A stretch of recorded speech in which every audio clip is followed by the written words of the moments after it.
और देखिए यहाँ पर मैं किसी से परिचित नहीं हूँ, प्रथम बार आया हूँ। यदि कोई भी ठाकुर जी का पूजन करना चाहता हो या भागवत जी का सम्मान करना चाहते हो तो आप साधारण निमंत्रण है। ये मंच आप सबका है। कल से यहाँ पर 2 आरती का इंतजाम किया जाएगा, एक माताओं के लिए और एक भाई लोगों के लिए। आइए 2 मिनट गणेश जी के चरण बंदन, उसके बाद पावन कथा को स्मरण करेंगे। बोली गजानंद महाराज की जय।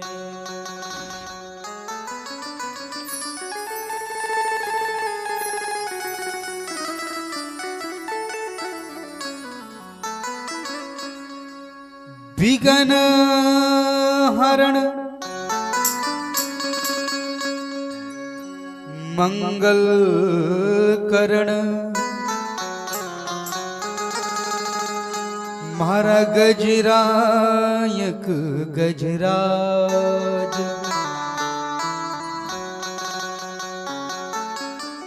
रिद्धि सिद्धि सहत पधारियो मारा पूरण की जो काज।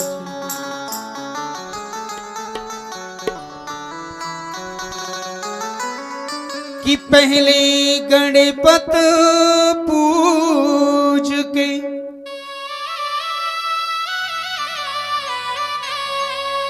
पाछे की जो काज। विघ्न हरण मंगल करण हो मारा गणरायक गजराज।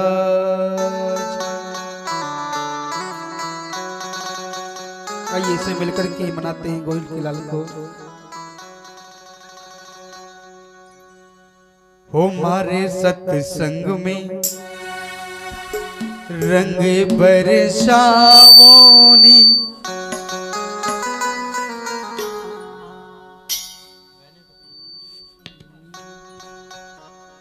हो मारा सत्संग में रंग बरसावोनी बरसावोनी। आवो जी गजानंदी आओ जी गजानंद आओ जी। आवो नी गजानंद आवो नी। आओ नी गजानंद आओ नी। हमारे कीर्तन में हमारे सत्संग में रंग बरसावो नी। हमारे सत्संग में रंग बरसावो नी। आवो नी गजानंद आवो नी। आवो नी गजानंद आवो नी।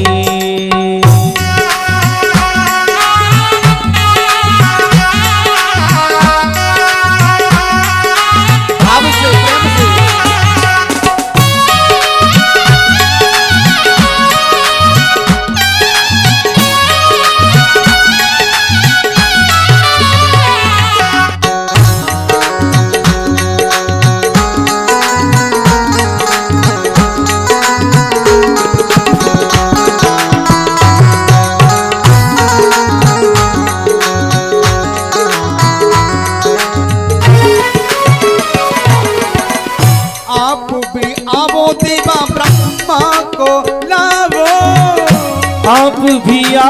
देवा ब्रह्मा को लाओ। आप भी आओ देवा ब्रह्मा को लाओ। आप भी आओ देवा ब्रह्मा को लाओ। ब्रह्मा को लाओ देवा ब्रह्मा को लाओ। ब्रह्मा को लाओ देवा ब्रह्मा को लाओ। ओ ब्रह्माणी को जय हो ब्रह्माणी को संग में लाओ नी। आवो नी गजानंद आवो नी। आओ आवोनी गजानन आवोनी।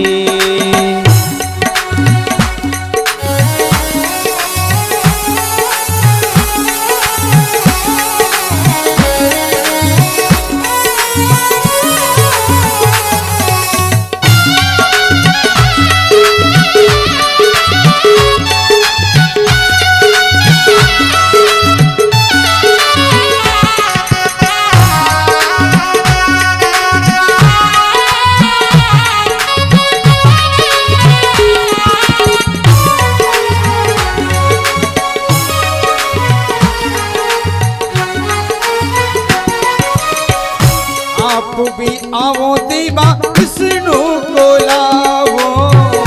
आप भी आओ देवा विष्णु को लाओ। आप भी आवो देवा विष्णु को लावो। आप भी आओ देवा विष्णु को लाओ। ओ मैया लक्ष्मी को, ओ मैया लक्ष्मी को संग में लावो।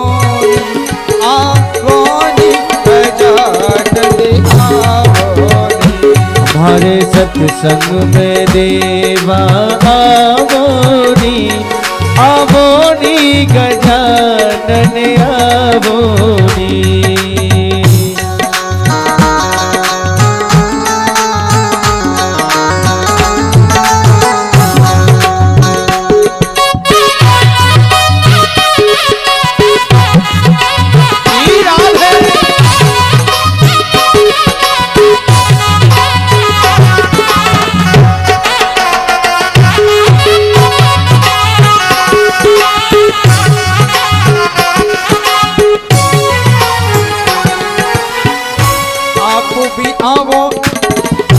आप भी आवो भोला शंकर को लावो। आप भी आवो भोला शंकर को लावो। आप भी आवो देवा शंकर को लावो।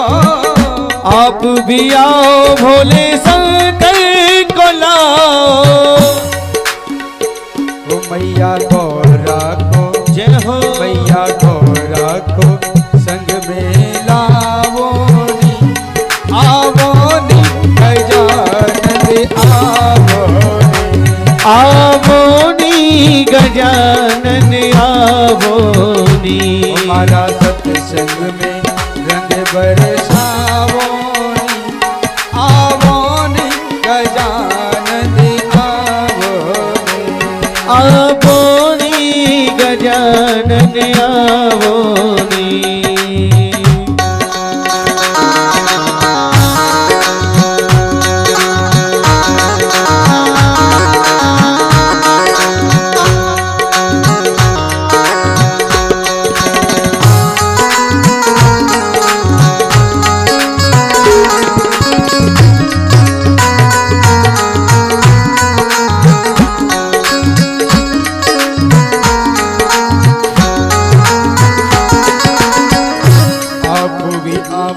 देवा भक्तों को लावो। आप भी आओ देवा भक्तों को लाओ। आप भी आओ सब संगति को लावो। आप भी आओ सभी संगत को लाओ। गोरी लाला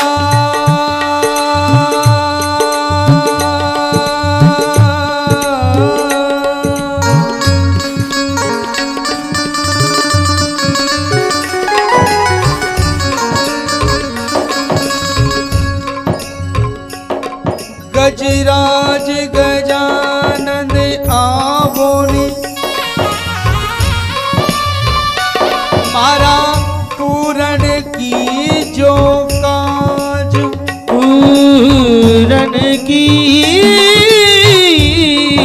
जे काज। मूसक भान सवार कर, पति राखो महाराज। मारी पति राखो महाराज। आप भी आवो सभी भक्तों को लावो। आप भी आओ सब भक्तों को लाओ। रिद्धि सिद्धि को जय हो। रिद्धि सिद्धि को संग में लावो आवोनी गजानन आवोनी आहोनी गजानन आवोनी आवोनी गजानन आवोनी हो आवोनी गजानन आवोनी। और आइए सभी मिलकर के गजानन के चरणों में एक बार जयकार लगाएंगे और भाव से बोलेंगे। देवा हो देवा गणपत देवा, देवा हो देवा गणपत देवा, तुमसे बढ़कर कौन गजानन, तुमसे बढ़कर कौन। देवा हो देवा गणपति देवा, तुमसे बढ़कर कौन गजानन, तुमसे बढ़कर कौन। देवा हो देवा गणपति देवा, तुमसे बढ़कर कौन गजानन, तुमसे बढ़कर कौन। देवा हो देवा गणपति देवा, तुमसे बढ़कर कौन गजानन, तुमसे बढ़कर कौन। अरे आज तुम्हारे भक्त जनन में, आज तुम्हारे भक्त जनन में, इनसे बढ़कर कौन गजानन, इनसे बढ़कर कौन। देवा हो देवा गणपति देवा, तुमसे बढ़कर कौन गजानन, तुमसे बढ़कर कौन।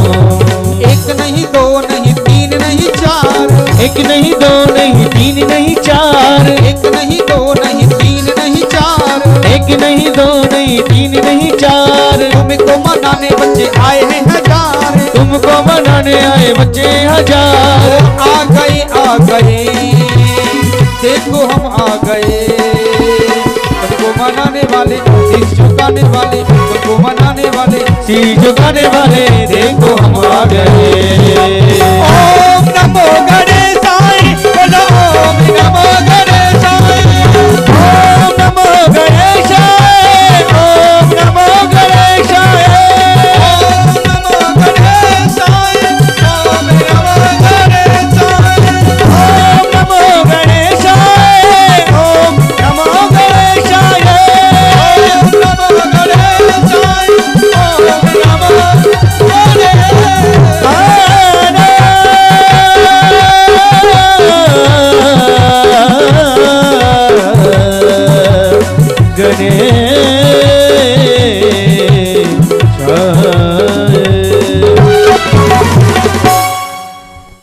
बोली गजानंद भगवान की।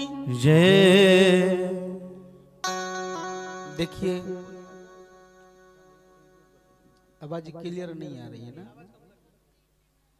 हाँ वो कम हो जाएगी ना इधर की तो आवाज क्लियर आएगी, क्योंकि मुझे भी समझ में आ रहा है, आवाज समझ में नहीं आ रही। बेटा बैठ जाओ, दम नहीं है, आप उधर बैठ जाइए, इधर बैठ जाइए, यहाँ से उधर बैठ जाइए। देखिए मेरी माताओं बहनों भाइयों से बदने हैं, आप वृंदावन गए हो कभी? कोई वृंदावन गया यहाँ से? हाँ आप गई है ना। बांके बिहारी के दर्शन किए आपने? किए होंगे ना। आपको मालूम है हमारे ब्रज में कहावत है, क्योंकि जन्म तो हमारा वृंदावन का, ये ब्रज मंडल का है। अब अयोध्या में जाकर के थोड़ा मेहनत बन गए तो बात अलग है, पर परंपरा को थोड़ी भूलते हैं। वृंदावन में कहावत है, जो वृंदावन में रोवे वो अपने नैनन को भी खोवे, और जो वृंदावन में हंसे बाको उजड़ा हुआ घर बसे। बांके बिहारी के जो भक्त है ना, पुजारी इतना कहता बोल, बस इतना बोलता बोल, बांके इतना करता है। और वहां के जो भगत इतने चालाक है, वो आधा काम अपने आप कर देते हैं। हम कितने बोल सावरिया, इतना ही लोग बोलते हैं बोल बांके, बस उसके बाद में पीछे का जो काम है ना वो लोग अपने आप कर देते हैं। हाँ, आप लोग बातें करेंगे तो चलेगा, कोई बात नहीं, मगर जयकारा नहीं लगाओगे वो नहीं चलेगा। देखिए जयकारे लगाने का मतलब है अपने आप को ईश्वर के चरणों में समर्पण करना, क्योंकि संतों का सानिध्य और भगवान की कथा संसार में बड़ी ही दुर्लभ है मेरे भक्तों। संत सगागम हरि कथा तुलसी दुर्लभ दोए, शुद्ध धारा और लक्ष्मी तो पापी के घर होए।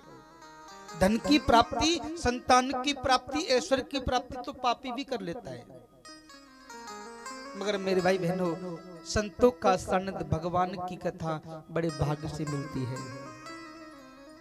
अब आज समझ में आ रही है ना? हाँ, माइक भले कम चलेगा, हाँ, मगर एक एक शब्द स्मरण करना चाहिए। आज हम आप सब लोग बड़े भाग्यशाली हैं। सबसे पहले इस माता पावन पृथ्वी माँ के चरणों में हम कोटि कोटि नमन करते हैं। सभी मिलकर के माता पृथ्वी से प्रार्थना करेंगे, हे पृथ्वी माँ, संसार में तुमसे ज्यादा शक्तिशाली, बलवान, दयावान, धैर्यवान दूसरा संसार में कोई भी मानव नहीं है। परमात्मा को भी क्रोध आ सकता है, मगर माता पृथ्वी एक ऐसी शीतल गंगा है कि जिसकी गोद में जो बैठ जाता है वो हमेशा हमेशा के लिए सुखा हो जाता है। प्रार्थना रही गंगा, हे पृथ्वी माँ, जिस प्रकार से आप संसार के हर अच्छे बुरे मानव को अपनी गोद में धारण कर लेती हो, हम आपसे प्रार्थना करते हैं आज पर हमको बड़ी कृपा है जो भगवान का सत्संग स्मरण करने के लिए मिला है। कि माँ जो पृथ्वी ऐसी देवी है कि जिसकी गोद में कितना भी पापी से पापी प्राणी बैठ जाए वो भी इसको प्यारा होता है, और कितना प्रेमी बैठ जाए वो भी प्यारा होता है। ये कभी किसी से कुछ नहीं कहती। हमारे पास कोई दुर्गंध कर देता ना, हमारे पास कोई दुर्गंध कर देता है तो नाक सकोड़ करके भागने लगते, अरे गंदी की यार ये बदबू आ रही है ना, जरा सा उंगली कट गई चिल्ला के भागते हैं। मगर मां पृथ्वी एक ऐसी दयालु कृपामयी सागर है प्यारे, संसार दुर्गंध करता है फिर भी कभी किसी से ये नहीं कहती कि मुझे दुर्गंध आ रही है, कि मुझे बदबू आ रही है। अपना परिवार पालन करने के लिए हम करोड़ों प्रकार से मां पृथ्वी पर अनाज सिंचन करते हैं, अन्न प्राप्त करते हैं, जल प्राप्त करते हैं, पर कभी ये नहीं कहती कि भैया इतने बड़े बड़े खुदाना से आप मुझे खोद रहे हो, मेरे शरीर में कष्ट हो रहा है, कभी नहीं कहती। कोई अग्नि भी जलाए तब भी कुछ नहीं कहती, कोई जल भी बरसाए तब भी कुछ नहीं कहती प्यारे।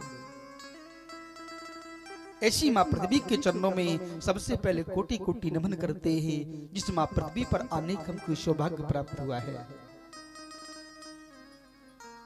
आज इस मेवाड़ की पावन धरती पर मेरे सावरिया सेठ बाकी बिहारी का आगमन, भागवत महापुराण का आगमन आपके बंबूरा गांव में हुआ है। यहाँ विराजमान सभी भक्तों का व्यास मंच की तरफ से कोटि कोटि नमन, और यहाँ तक भी आवाज जारी हो सही भक्तों से अपने आग्रह, क्योंकि ये जीवन हमको बार बार मिलने वाला नहीं, और ऐसा समय हमारे जीवन में दोबारा आए नहीं आए कोई किसी को पता नहीं। इसलिए संत कहते हैं श्वास श्वास पर कृष्ण भज, वृथा श्वास मत खोए, ना जाने इस श्वास को फिर आवन होए ना होए। इसलिए जेकर लगाने में कंजूसी नहीं करेंगे। भूली भक्त बख्शल भगवान की। अभी कुछ लोग सोचते सर्दी का समय एहसान कर दो, हाँ ये पड़ोसी उठा रहा है तो मैं चुप बैठ जाता हूँ, ऐसे नहीं। आप लोग ये सोच रहे होंगे क्योंकि पंडित जी कह देते हैं ना, पंडित जी बता देते हैं जो पत्नी मतलब पति जो करता है ना उसका पति को आधा मिल जाता है, या पति जो करता है पत्नी को आधा मिल जाता है, ऐसा सुना होगा आपने ना। हाँ, पति जो दान करेगा पत्नी को आधा मिल जाएगा, ऐसा हो सकता है क्या? पति का रसगुल्ला खा रहा हो, पत्नी को दिखा दो, खाली दिखा कर खा लो, पत्नी का पेट भर जाएगा है? भर जाएगा क्या? प्यारे नहीं भरेगा। हमारे कर्मों का फल हमको भोगना पड़ेगा मेरे भक्तों। इसलिए ध्यान देना, कथा को प्रारंभ करने से पहले मैं एक बात आपको बता दूं। लोग कहते हैं कि कलयुग जो है ना सबसे बुरा युग है। कहते अरे राम राम राम कितना बुरा युग आ गया। मगर मेरे भाई बहनों, मेरे भक्तों, बेटा ये उदम नहीं देखिए, अच्छी बात नहीं, बैठ जाइए आराम से।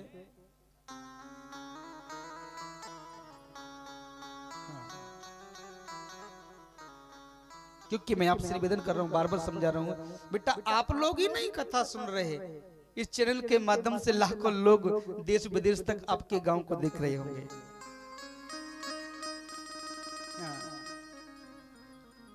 तो देखिए नेपाल से तो मैसेज भी आ रहा है मोबाइल पर, गुरुजी भजन सुनाओ, भैया कथा प्रारंभ हो जाने दो थोड़ा सा। एक कृपा है ठाकुर की। ये माता जी है ना, ये आपके गांव की है, रहने वाली है, उदयपुर में रहती है। माता जी है मोनिका जी, मोनी बाई कहते हैं इनको। इनके पति भी शायद पधारे हैं आज ना। ये 3 साल से कहती गुरुजी एक बार मेरे गांव में कथा क्यों नहीं चल रहा, एक बार मेरे गांव में कथा चल करना। और देखिए शास्त्रों में लिखा है अभ्यासम इति सिद्धते। यदि हम किसी भी चीज की लगन लगा करके बैठ जाए मेरे भक्तों, एक दिन वो पक्का पूरा हो जाता है। उदयपुर के लोग ही नहीं छोड़ते। इसी कृपा है मेरे गोविंद की, 4 साल के अंदर 49 कथा तो मेरी उदयपुर के अंदर ही हो चुकी है, और सबसे ज्यादा सेक्टर 14 के अंदर। ऐसा कोई मंदिर नहीं जिसमें 5-4 कथा नहीं हो गई हो। ये कृपा है ठाकुर की, ये प्रेम है, आप लोगों का आशीर्वाद है। भले ही राम लीला में नाच गाने में कुछ मिला ना मिला हो, पर मैं विश्वास से कहता हूं 7 दिन यदि दिखावटी मन से भी आप कथा श्रवण कर लोगे तो मैं आपसे वादा करता हूं कि 8वें दिन आपका मन जरूर वो दिखावटी छोड़ करके ओरिजिनल बन जाएगा। ये कथा ही ऐसी है जी मेरे गोविंद की। ये कार्यक्रम ये सभी गांव वाले क्षेत्रवासियों के आशीर्वाद से चल रही है, क्योंकि संत ब्राह्मण जो होते हैं वो नगर वालों के आश्रय पर जीते हैं। तो आप सभी से निवेदन है इस कार्यक्रम को अपना समझ करके, ये नहीं सोचे कोई करा नहीं। आप जानते हो कि जब रेल चलती है ना तो रेल को चलाने वाला एक ड्राइवर होता है और कितने लोग सवार करते हैं। कोई ये ना सोचे कि भाई हमारे वो शांतिलाल जी ही ज्यादा दौड़ मेहनत कर रहे हैं तो भैया वो करा रहे हैं या कोई और करा रहे, नहीं। ये पूरे क्षेत्रवासियों के आशीर्वाद से ये कार्यक्रम आज से प्रारंभ है। और एक विशेष सूचना, 16 फरवरी बसंत पंचमी से हरिद्वार में और वृंदावन में कुंभ का मेला लगने के लिए जा रहा है। इसलिए हरिद्वार में भी हमारे संस्था के द्वारा, हमारे संतों के द्वारा 61 सर्व समाज के निर्धन गरीब कन्याओं का विवाह होने के लिए जा रहा है। कोई भी वक्त हरिद्वार कुंभ में जाना चाहता हो तो आप हमसे संपर्क करें, आराम से जा सकते हैं। सभी प्रकार की आपको सुविधा उपलब्ध होगी। और जुलाई में 51 निर्धन कन्याओं का विवाह बैनर पर लिखा हुआ है। अपने श्रीधाम वृंदावन में सौभाग्य प्राप्त होगा। जो भी वक्त वहां पर आना चाहते हैं तो अपना अनमोल समय निकाल करके आ सकते हैं। दरबार खुला है मेरे ठाकुर का। आइए समय को ध्यान में रखते हुए आज इस पावन कथा को स्मरण करेंगे। हम लोग कहते कलयुग जो होता है सबसे बड़ा युग है, ध्यान देना मेरे भाई बहनों। कलयुग के जैसा अच्छा युग संसार में कोई दूसरा नहीं हो सकता, ध्यान देना। कहते युग बदल गया, मेरे भाई बहनों युग नहीं बदला, युग तो आज भी वही है। सतयुग में भी महाराज वही चंद्रमा सूरज थे, 4 चंद्रमा नहीं थे, एक ही था। वही 2 हाथ इंसान के थे जो आज है वो पहले थे। वही पृथ्वी थी, वही आकाश वायुमंडल, ये सब कुछ वही था, वही अग्नि पवन सब था। फिर युग कैसे बदल गया? ध्यान देना मेरे भक्तों, शास्त्रों में लिखा है सतयुग का मतलब होता है जहां सत्य का सानिध्य होता है उसको सतयुग कहते हैं। अर्थात इस मुख ने कभी भी झूठ नहीं बोला, असत्य नहीं बोला हो, हमेशा वाणी से सत्य बोला हो, उस युग को सतयुग कहते हैं। सतयुग में कोई झूठ नहीं बोलता था, सत्य बोलते थे महाराज। सतयुग के बाद में क्या गया जी? त्रेता गया ना जी, त्रेता गया। ध्यान देना, सत्ययुग, द्वापर, त्रेता। द्वापर का मतलब क्या होता है? द्वापर का मतलब होता है सत्य बोलने वाले शरीर के अंदर, और जैसे ही थोड़ा सा असत्य का स्पर्श हुआ, एक मन से 2 हो गए।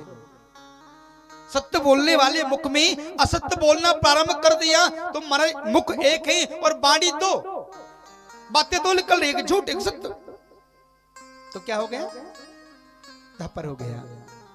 त्रेता, हाँ, 60% 70% झूठ, हाँ, और 30% सत्य। जहां सत्य कम हो, झूठ ज्यादा घुस गई हो, उसको त्रेता कह देते हैं। और कलयुग सुबह से लेकर शाम तक करोड़ों झूठ बोले तो लगता है कि आज हमने झूठ बोला ही नहीं। हाँ, और गलती से एक बार सत्य निकल गया ना, ओहो पूछो, फिर तो सोचता महाराज वो राजा हरिचंद्र जो था ना, उसके बाद में यदि सत्य बोलने वाले लिस्ट में नंबर आएगा तो मेरा आएगा। हाँ, हाँ, सत्य बोलने वाले का नंबर आएगा तो मेरा सबसे पहले आएगा। सारी जिंदगी महाराज सुबह से लेके शाम तक हमारे पूरे शरीर में झूठ के अलावा और कुछ नहीं भरा हो, उसको कलयुग कहते हैं प्यारे। अभी कलयुग नहीं, अभी तो करयुग चल रहा है प्यारे। जैसा हम करते हैं ऐसा भोग हमको भोगने के लिए मिल जाता है। मगर ध्यान देना मेरे भक्तों, शास्त्र में लिखा है कितना भी पूजा पाठ भजन सत्संग कर लेना, हमारा कभी कल्याण नहीं होता। आप सोचोगे जी जब कल्याण नहीं होता तो फिर क्यों ये मंदिर में जाते हैं? तो शास्त्र में लिखा, ध्यान देना,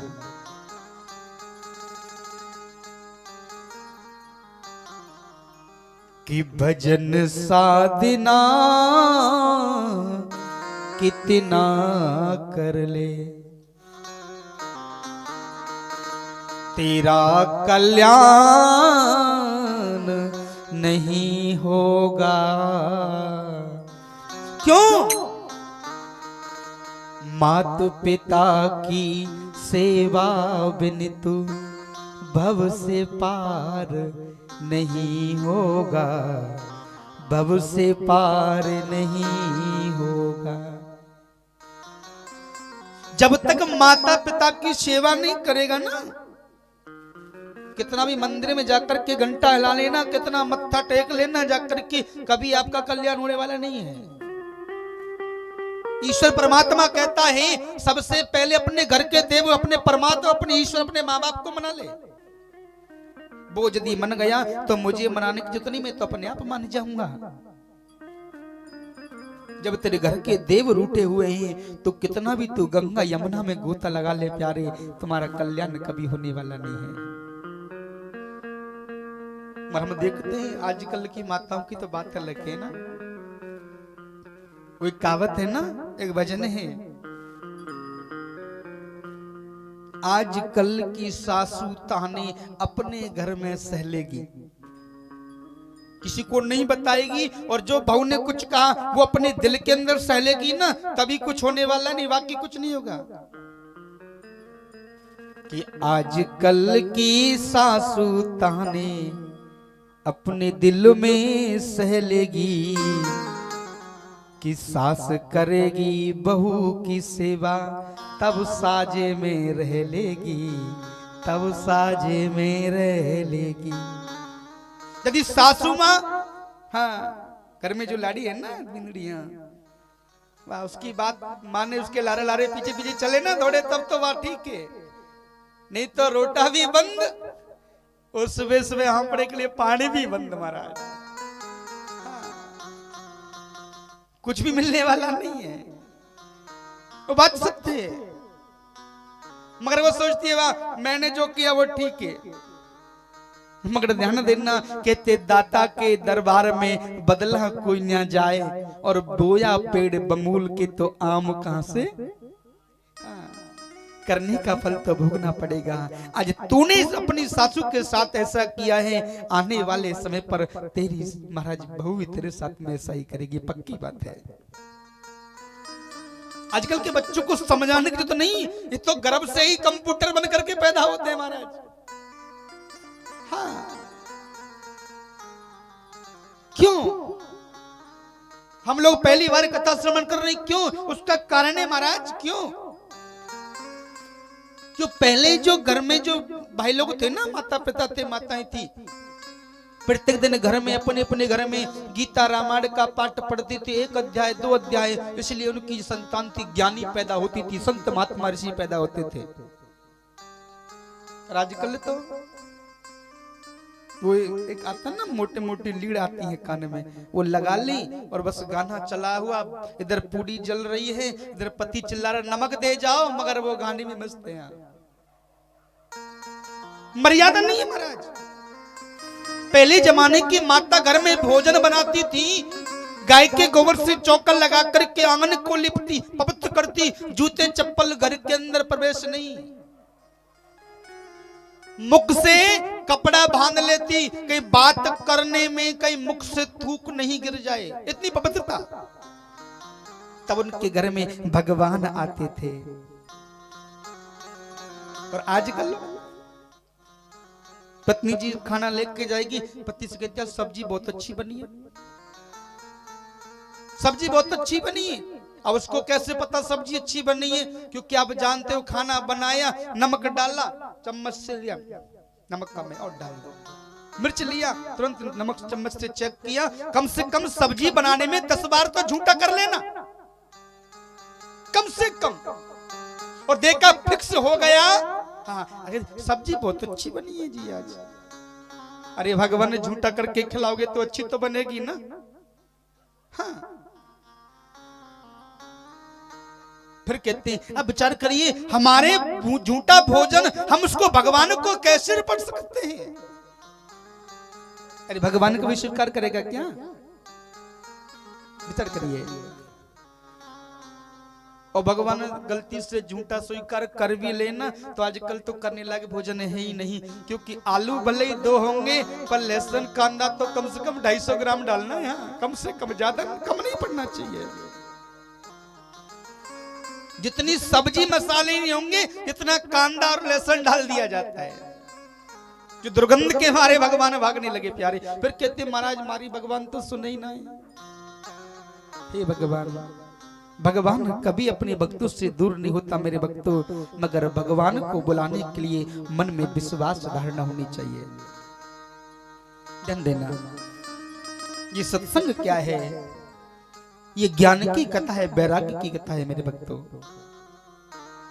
भागवत की कथा है क्या? भागवत की कथा कोई नाच गाने का दृश्य नहीं है, वो भाव आया नृत्य कर लिया, बात अलग है। भागवत का मतलब होता है जब तक भक्तों के मन में भाव जागृत नहीं हो, जब तक ज्ञान की प्राप्ति ना हो, तब तक भागवत कथा को श्रवण करने का कोई मतलब नहीं निकलता।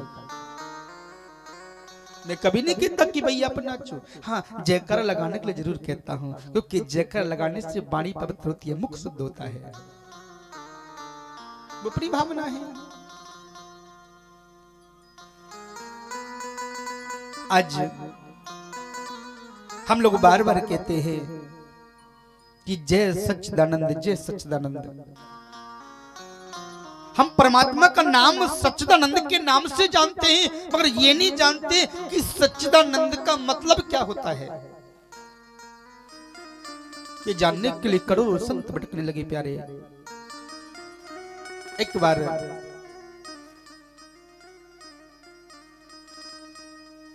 नेमिशान तीर्थ में माता गोमती के पावन तट पर बट वृक्ष के नीचे विराजमान सोन का दिख 88,000 ऋषि ब्राह्मण पुत्र विराजमान है। ध्यान देना। और वो ऐसे वैसे ब्राह्मण नहीं, ऐसे से ब्राह्मण विराजमान हैं जिनकी पलकों की जो बाल हैं वो जमीन पर टिके हुए हैं। शरीर में खंगड़ हो रहा है, नस नस चमक रही है, शरीर के अंदर दीमक लग रही है। करोड़ों बस तपस्या करते करते हो गई, मगर आज भी वो मुक्ति के लिए भटक रहे हैं। बार बार चाहते हैं कि हमारा उद्धार हो, कल्याण हो, मगर क्या करें, कोई कल्याण करने वाला मिलता ही नहीं।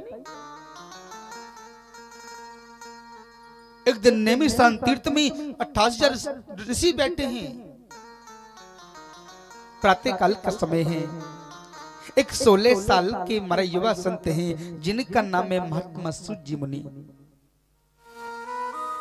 सूजी जो महाराज हैं, यज्ञ पवित्र धारण किए हैं, लंगोट धारण किए, हाथ में कमंडल, मस्तक पर जटाजूट बंधा हुआ है।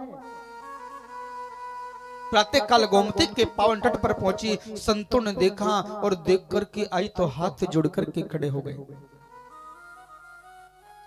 88,000 ऋषि, विचार करिए, जिनकी आयु इतनी प्रबल महाराज, जिनके नेत्र के सामने कई कई बार ब्रह्मा जी बदल गए।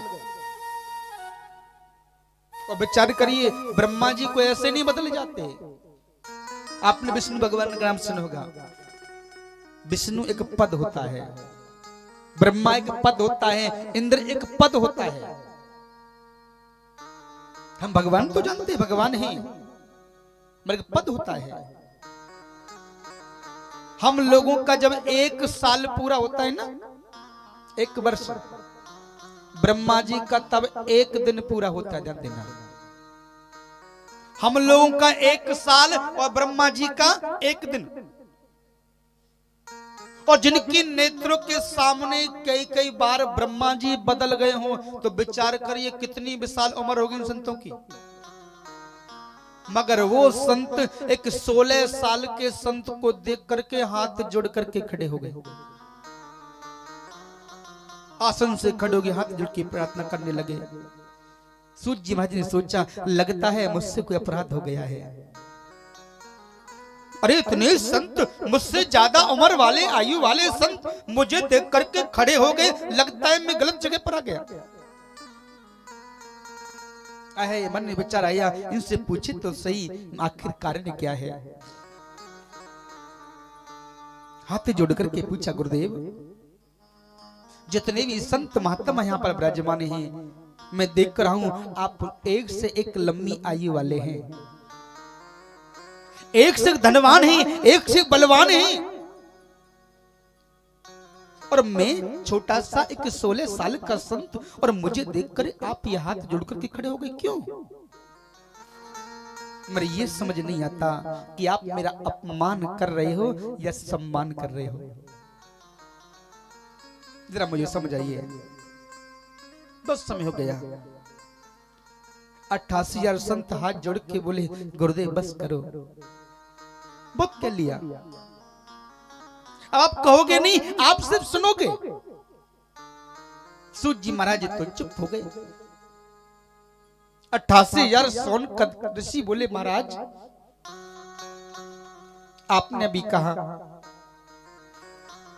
कि आप एक से एक लंबी आयु वाले हो, धनवान हो, बलवान हो, ध्यान देना। शास्त्र में लिखा है कि धन वृद्धा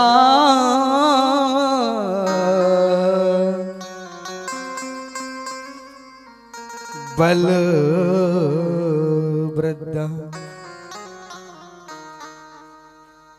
आयु वृद्धा तथा विषय सर्वे ज्ञानम ते मुकं शिष्य किम करा शिष्य किम करा। राजन, धन वृद्धा, आपने कहा कि हम धनवान हैं। हाँ, धन की वृद्धि होने का मतलब धन हमारे वो मानव बड़ा नहीं होता। यदि गुरुदेव ज्यादा धन वाले व्यक्ति को बड़ा माना गया होता तो धन की मालकिन कौन है? माता लक्ष्मी। पर किसी ने संसार में माला झोली लेकर के लक्ष्मी का जाप करते देखा है? लक्ष्मी लक्ष्मी लक्ष्मी कोई करता है जाप? क्या करता है? भगवान का, नारायण का नाम करते हैं। राम राम नारायण नारायण, राधे कृष्ण हरे कृष्णा करते ना। लक्ष्मी बड़ी है तो लक्ष्मी को धन वृद्धा बल वृद्धा। आपने कम बलवान है, यहां मान लिया। पर गुरुदेव, क्या जिसके पास बल ज्यादा होता है क्या वो संसार में सबसे बड़ा है क्या? नहीं। यदि जिसके पास सबसे ज्यादा बल है, यदि वो सबसे बड़ा है ना, तो उसका नाम तो नहीं लेते कोई। हिरण्यकश्यप का भाई हिरण्यकजता पूरे पृथ्वी को चट्टान बना करके, गोलमोल लड्डू बना करके रसातल में फेंक दिया। भाई पूरी पृथ्वी को जो गोल गेंद बना करके फेंक दे, उससे बड़ा बलवान हो सकता है क्या महाराज? उसका नाम तो कोई नहीं लेता। और राजन, जिसका जितना बड़ा परिवार होता है, बल बल का मतलब होता है ताकत ज्यादा हो गई, परिवार थोड़ा बड़ा हो गया, जिसके 4 बेटे हो गए, वो सोचता है कि मुझसे बड़ा तो दुनिया में कोई है ही नहीं है? 4 लाठी मेरी 5वां में, और 4 बेटाओं की बहू, फिर उसके नाती, फिर उसके पोते। महाराज बड़ा परिवार, अब तो कौन क्या आया? मरो बड़ा नहीं होता, ध्यान देना। शास्त्रों में लिखा है जितना ज्यादा बड़ा मानव होता है, वो अपने परिवार का उतना जल्दी पतन अपने हाथों से करा लेता है। शास्त्रों का लेख है। क्योंकि जिसका ज्यादा बड़ा परिवार होता है ना, वो परिवार के लोग गई शरत का फैसला नहीं करते। वो ये फैसला करते क्या सही है क्या गलत है। बस एक से कुछ हो गया तो लाठी लेके दौड़ पड़ते, गलत सही नहीं देखते। उसका परिणाम उल्टा मिलता है। धन वृद्धा बल वृद्धा आयु वृद्धा का बच्चे। राजन, आपने कहा कि आप सबसे ज्यादा उम्र वाले हो, होता भी है। कभी कभार भाई लोग को, माताओं को अपमान हो जाता है। देखो, हमसे बड़ा तो गांव के अंदर कोई है ही नहीं, हम सबसे बड़े हैं। होता है ना, 100 साल थोड़ा जी जाए ना, थोड़ा जिंदा रहे तो सोचता है भाई अब तो हम ही बड़े हैं, अब कोई बड़ा नहीं गांव में। हाँ नहीं, ज्यादा उम्र वाले को बड़ा बताते ना, तो जल के अंदर रहने वाला जो कछुआ है ना, उससे ज्यादा आयु संसार में और किसी की नहीं है। जान देना, उसको कोई बड़ा नहीं बताता। बोले राजन, फिर बड़ा कौन है? ना धन वाला बड़ा, ना बल वाला बड़ा, ना उम्र वाला बड़ा, तो बड़ा कौन है महाराज? तो सूजी महाराज से सोनकर ऋषि का गुरुदेव, सर्वे ज्ञानम तेम कम शिष्य किम करा शिष्य किम करा। राजन, सर्वे ज्ञानम तेम कम, अर्थात जिसके पास में सबसे ज्यादा ज्ञान होता है, जान देना, वही सही माने में सबसे बड़ा होता है। सर्वे ज्ञानम तेम कम शिष्य किम करा शिष्य किम करा। राजन, भले ही हमारा नाती पंथी हो, यदि ज्ञान उसके पास में ज्यादा है, तुमको ये भाव नहीं देखना कि मेरा छोटा बच्चा है, हमको ये भाव जागना है कि मेरे गुरु के समान है, हमको अच्छी शिक्षा दे रहा है। हाँ, इतना जब कहा तो सूत जी महाराज बोले, भैया मैं तो जानता नहीं ज्ञान क्या होता है, ज्ञान की परिभाषा नहीं मालूम। 88,000 ऋषि हाथ जोड़ के बोले, गुरुदेव हम भली भांति जानते हैं। बोले क्या? बोले बड़े बड़ाई ना करे कि बड़े बड़ाई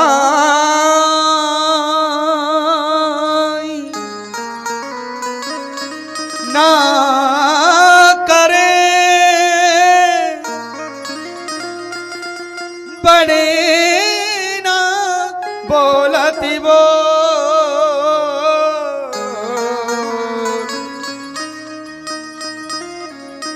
हीरा मुख से ना कहे, मेरो लाख टका है मोल। गुरुदेव हमें जानते हैं कि जो बड़े लोग होते हैं ना वो अपने मुख से कभी बड़ाई नहीं करते, और वास्तव में ठीक है। उदाहरण के तौर पर आपको बता दूं, आपके गांव के जो राजा साहब है ना,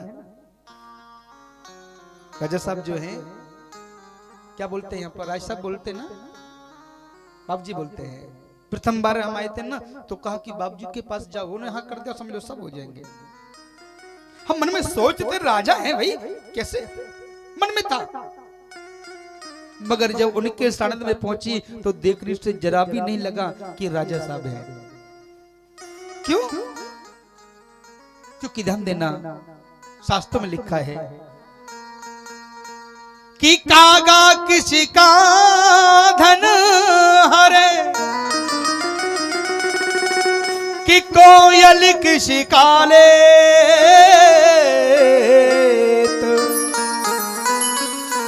कि मीठी बाणी बोल के, कि जग अपनों कर ले। काला कौआ बोलता है तो ईंट पत्थर मारते भाग यहां से, किसी को पसंद नहीं आता। और यदि कोयल बोलने लगती है ना तो ऐसे देखते कब बोलेगी ये, अरे एक बार और बोलना, ऐसा लगता है। तो क्या है, जिनके बाबा परदादा पूरा पूर्वज खानदान जो राजा है ना, जो बड़े लोग होते हैं वो कभी अपने मुख से अपनी बड़प्पन की बात नहीं करते, मैं राजा हूं, वो कुछ भी कहो, अरे सब मैं तो कुछ नहीं हूं, सब आपकी कृपा से कम, मैं कुछ नहीं हूं, ये कृपा है सब। ये वो नहीं कहते, इनका बड़प्पन कहता है। देखने से मालूम पड़ता है कि वास्तव में ये बड़े लोग हैं। और जो गलती से बड़ा हो जाता है, हाँ आप जानते हैं ना गलती से बड़ा क्या होता है, जिसने ठेला चला चला करके कमर आदि घिस गई, लहसुन का अंडा की चटनी खा खा करके आधे ज्यादा जीवन निकल गया, और गलती से वो 5 स्टार होटल में जाकर के मटर पनीर खाने लगे हो, फिर सोचता है महाराज मुझसे बड़ा तो कोई है ही नहीं दुनिया में। वो सोचता है अब हमसे बड़ा तो कोई भी दुनिया में नहीं है। होता है, कुछ लोग होते हैं शरीर के लिए कपड़ा पहनना जरूरी है, इसका मतलब ये नहीं कि 80 करोड़ के कम से कम बटन होने चाहिए कोट के अंदर। वो कपड़ा पहनना नहीं होता, वो दिखावा होता है। हाँ, मकान जरूरी है, मकान बनाओ आराम से, ठीक है, पर ये थोड़ी ऐसा बंगलो मारा हो महाराज, कन्नो बंगलो से नहीं हो, वो बंगलो बनाना नहीं है, वो तो अपने आप को दिखानो कि महाराज मारो जैसो बंगलो, मारो जैसो कमरो, तो किसी को है ही नहीं। एक बात बताए, हमको हंसी कभी कभार कब आती है, बुरा मत मानना। हम लोग कथा सुन करने कहीं जाते हैं ना तो बहुत से भक्त घर में जाके दिखाते, महाराज जी देखो ये कमरा कैसा है। ठीक है भैया, ये तो कोई डबल बेड मैंने अभी ले आए। अरे गुरुजी को क्या मतलब है, गुरुजी को दान में दे रहा है कि जो बता रहा है कि इसको ले जाओ है? गुरुजी ये सोफा मैंने अभी, देखो अभी गाड़ी अभी खरीदी है। अरे क्या करे, खरीदी है तो ज्यादा करे, एक दिन में बैठा देगा बस। हाँ, दे दो, गुरुजी को थोड़ा दे रहा है। हम लोग संसार को ये देखते हैं, कितने लोग आते हैं पूछते हैं महाराज जी मारो बंगलो कब बनेगो, माने बेटा के लिए लाड़ी लेके आनी है बताओ, माने छोरो को नाम कब शादी होगी बताओ।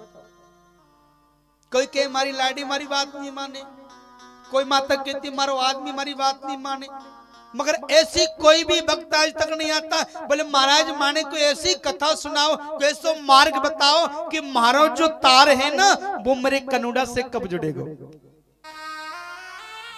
मेरा जो मन का जो तार है उस ईश्वर से कब जुड़ेगा, मेरे मन की जो लगन है उस परमात्मा से कब लगेगी। ये कोई पूछने आता ही नहीं। पूछेंगे तो क्या, महाराज जी आपकी शादी हो गई,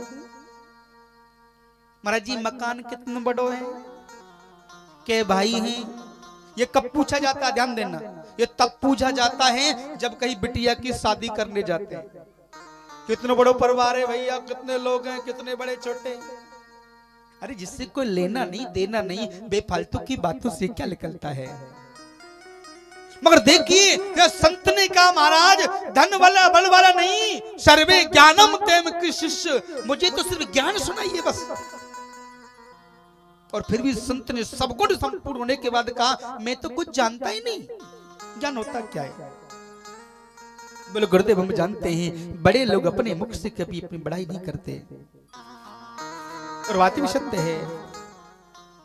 ध्यान देना, सब कुछ यही रह जाना है कि जगत में कोई न परमानेंट। कितना भी बड़ा बंगला बना ले महाराज, रोज आप देखते हैं ना, आज ये साड़ी, कल ये, परसों वो, और बढ़िया गुलाब का वो आता है ना सेंट आता है तरह, कभी चमेली का तेल, कोई बढ़िया साबुन, कभी गोरा करने वाला साबुन, कभी चमक लाने वाला साबुन, भगवान जाने क्या क्या लगाते हैं महाराज। हम भी स्नान करते, माता जी हमारे लिए भी साबुन लेकर गए, गुरुजी साबुन में मेरे कोई काम का नहीं रख लो। क्या लगाते हो? अरे भाई जो शरीर ठाकुर ने दिया है ना, वो कभी भी बदलने वाला नहीं। हाँ, काली भैंस से कहो कि रोज रगड़ रगड़ करके शैम्पू से नहाए, उसके खून निकल सकते हैं, खाल रगड़ सकती है, मगर वो गोरी होने वाली। हाँ, कोई भी साबुन गोरा करने वाला नहीं, ध्यान देना। जब प्रचार है खाली, हाँ कहते कंपनी का प्रचार हम लोग का फायदा, हम लोग का फायदा नहीं, हम लोग का नुकसान है। क्योंकि जो एक्टर जिस कंपनी का प्रचार करता है ना, उस कंपनी का साबुन वो कभी यूज करता ही नहीं, पता कर लेना। हाँ, हम लोग झांसे में आ जाते हैं, मर्जी चाय पी लीजिए, वो भी हमारा काम की नहीं। घी तो थोड़ा चल जाएगा, वैसे लोग कहते हैं ना तुम्हारे यहाँ कि ब्राह्मण को तो बिना घी के तो महाराज गलो ही ना चले, सुना होगा आपने। ये सब दिखावा है मेरे भक्तों। एक छोटा सा मैं भी हूं, मैंने कभी जीवन में घी खा के देखा नहीं, घी का स्वाद होता कैसा मालूम नहीं, कभी ये कभी नहीं खाता। नशा क्या होता है पता ही नहीं, चाय का स्वाद कैसा होता है कभी सोचा ही नहीं। हाँ, सूखे टिक्कर मिल जाए तो जयराम जी के, नहीं मिले तो वो भी राधे राधे। हाँ, कितना भी कर लो प्यारे, सब ही रह जाना है। जगत में कोई न परमानेंट, कि तेल चमेली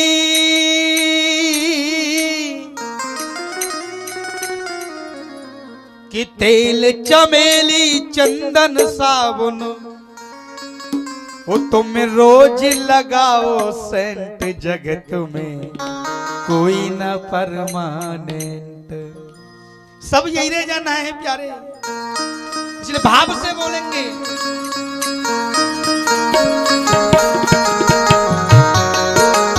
श्री राधे।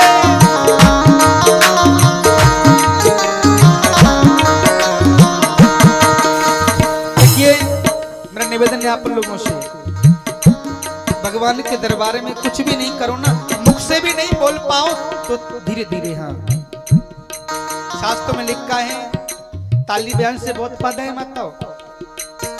भगवान के सत्संग में जो ताली बजाता है ना, हाथों में जो गलत रेखा होती है वो कीर्तन करते करते महाराज अच्छी रेखा आ जाती है। दूसरा फायदा बताए आपको, यदि किसी के कभी बीपी लो होता हो या हाई होता हो, प्रैक्टिकल कर लेना, 10 मिनट बैठ करके आप ताली बजा लेना, सेंटर में आ जाएगा। ऐसी ताकत है ताली बजाने से। और ताली बजाओगी तो ठंड भी महाराज नहीं लगेगी, यहाँ मच्छर भी नहीं काटेंगे। और तीसरा, ताली बजाओगी पड़ोस में माता जी खर्राटे ले रहे तो जो माता जी भी जग जाएगी। हाँ, जगत में कोई न परमानेंट, जगत में कोई न परमानेंट, जगत में कोई न परमानेंट, जगत में कोई न परमानेंट।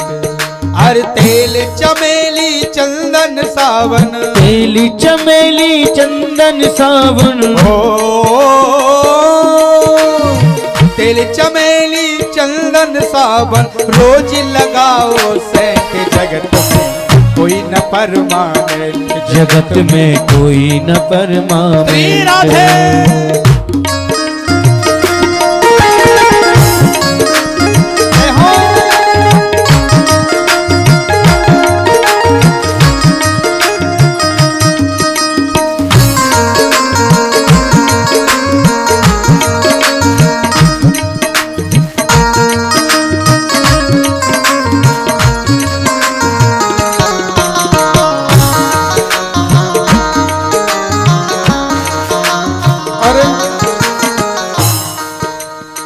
इस दुनिया का आना जाना समझो रेस्टोरेंट, इस दुनिया का आना जाना समझो रेस्टोरेंट। जान देना, हम यहाँ से घर से निकल कर के बाहर गए, एक रात के लिए कमरा ले लिया और जहाँ समय पूरा हुआ कमरा तुरंत खाली। इस दुनिया का आना जाना समझो रेस्टोरेंट, इस दुनिया का आना जाना समझो रेस्टोरेंट। अरे काल बलि का आया रे बुलावा, बलि का आया रे बुलावा, काल बलि का आया रे बुलावा, तेरे उड़ जाए तम्बू टेंट। अरे काल बलि का आया बुलावा,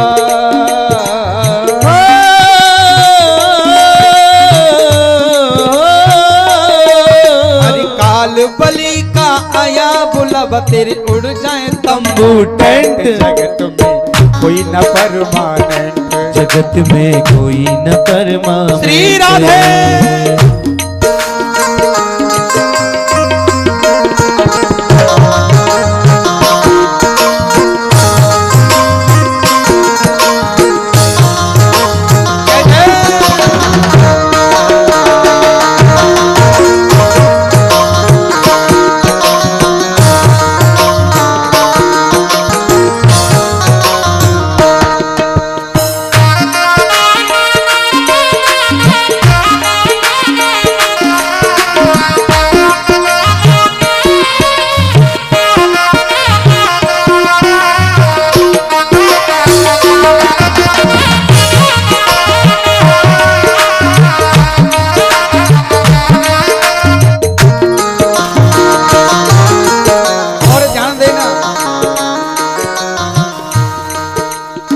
मथुरा काशी बनारस जाओ घूमो दिल्ली के, मथुरा काशी बनारस जाओ घूमो दिल्ली कैंट। और मथुरा काशी अयोध्या जाओ घूमो दिल्ली के, मथुरा काशी बनारस जाओ घूमो दिल्ली कैंट। ध्यान देना, भले मथुरा घूमने जाओ, भले बनारस में भोले बाबा के जाओ, चाहे अयोध्या राम दरबार में जाइए, चाहे दिल्ली पिकनिक मनाने के लिए लाल किला देखने जाइए, मगर मन में क्या होना चाहिए? मथुरा काशी बनारस जाओ घूमो दिल्ली के, मथुरा काशी अयोध्या जाओ घूमो दिल्ली कैंट। अरे नाम प्रभु का मन में रख ले हो, नाम प्रभु का मन में रख ले, अरे नाम प्रभु का मन में रट, चाहे धोती पैरों पैंट, जगत में कोई न परमानेंट, जगत में कोई न परमानेंट, जगत में कोई न परमानेंट। अरे तेल चमेली चंदन सावन, अरे तेल चमेली चंदन सावन रोज लगाओ सेंट, जगत में कोई न परमानेंट, जगत में कोई न परमानेंट।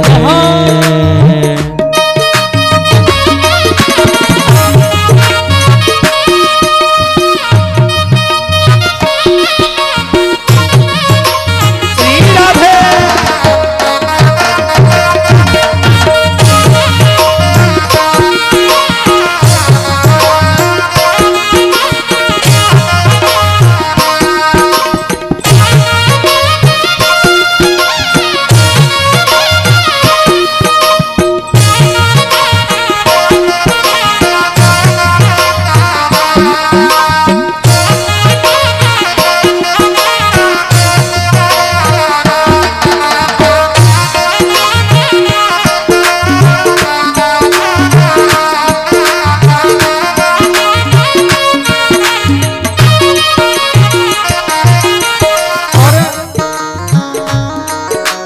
ध्यान देना। हरि नाम प्रभु का मन में रट लो, मत करना अपसेंट। नाम प्रभु का मन से रट लो, मत करना अपसेंट। भले सब कुछ छोड़ दो, यदि भगवान का सत्संग कहीं गुणगान हो रहा हो, भगवान का कीर्तन यदि होता हो, कभी नहीं भूलना चाहिए। भले ही 2 मिनट के लिए जाओ, जाना चाहिए, ध्यान देना। नाम प्रभु का मन में जप लो, मत करना अपसेंट। नाम प्रभु का मन में जप लो, मत करना अपसेंट। अरे तुरंत बुलावा आए भगवान का, बुलावा आए भगवान का। अरे तुरंत बुलावा आए ईश्वर का, मिले जजमेंट तुम्हें कोई न परमानेंट, जगत में कोई न परमानेंट। हरे आए बुलावा जब ईश्वर का, आए बुलावा जब ईश्वर का। हरे स्वर्ग मिले अर्जेंट, जगत में कोई न परमानेंट, जगत में कोई न परमानेंट। हरे तेल चमेली चंदन सावन हो, तेल चमेली चंदन सावन रोज लगाओ सेंट, जगत में कोई न परमानेंट, जगत में कोई न परमानेंट, जगत में कोई न परमानेंट।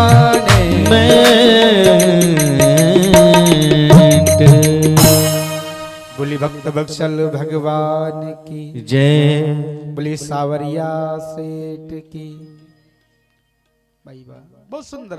जयकारा धीरे लगाया करो ना, थोड़ा तेज बोलते हो आप, धीरे बोला करो। ये पड़ोसी को मालूम नहीं पड़ना चाहिए कि आप कुछ मुख से बोल रहे हो। ध्यान देना कि बोलने को दी जुबान, तू बोलता क्यों नहीं, कि भगवान के दरबार में मुख खोलता क्यों नहीं, कि आज का ना बोलना उस दिन याद आएगा, बोलना तो चाहोगे मगर बोल नहीं पाएगा। बार बार मुनियतन कराई और अंत राम मुख आवत नहीं। आज नहीं बोलोगे तो फिर कब बोलोगे? जो भगवान के दरबार में नहीं बोल सकता ना, समझ लो संसार में वो कहीं नहीं बोल सकता। इसलिए बोलना पड़ेगा। बोली सावरिया सेठ की। देखो आपसे अच्छे तो हमारे ना जो भगत बैठ के घर पर देख रहे हैं यूट्यूब पर, वो अच्छे हैं। वो कह रहे महाराज जी हम हाथ उठा रहे हैं, देखिए वो लिख लिख करके भाई गुरु जी हम हाथ उठा रहे हैं। चलिए बहुत अच्छी बात है भैया, आप हाथ उठा रहे हो तो ध्यान देना, सब कुछ ही जाना है। सूत जी महाराज जी से सोनकर निवेदन किया, गुरुदेव हमने 4 वेद 6 शास्त्र 18 पुराण 19 उपनिषद की कथा श्रवण की, मगर हमारा कभी भी उद्धार नहीं हुआ। ऐसी कथा श्रवण कराओ जिसको श्रवण करने से हमारा सहज मुक्ति हो जाए। गुरुदेव ने कहा राजन आपने जितनी भी कथा सुनी है ना, सब देवताओं की कथा सुनी, ईश्वर की कथा नहीं सुनी। बोले अर्थात? बोले राजन जितने भी संसार में ग्रंथ है ना, सारे देवताओं ने अपने अपने नाम का पट्टा काट रखा। ध्यान देना, जैसे ये मारो बंगलो तो किसके नाम? मारे नाम। ये पड़ोसी को तो पड़ोसी के नाम। ये जितने भी ग्रंथ है ना, देवताओं ने अपने अपने ग्रंथों में अपना अपना प्लॉट काट रखा है। विष्णु पुराण विष्णु जी की महिमा विष्णु के नाम से जानी जाती है। गरुड़ पुराण गरुड़ जी के नाम से, हरवंश पुराण हरवंश जी के नाम से, मत्स्य पुराण मत्स्य जी के नाम से, कश्यप पुराण कश्यप जी के नाम से, नल पुराण नल के नाम से, शिव पुराण भोले बाबा शिव के नाम से, रामचरितमानस राम जी के नाम से जितनी भी कथा है ना, जितने भी ग्रंथ हैं, सारे देवताओं ने अपने अपने नाम की मोहर लगा रखी है।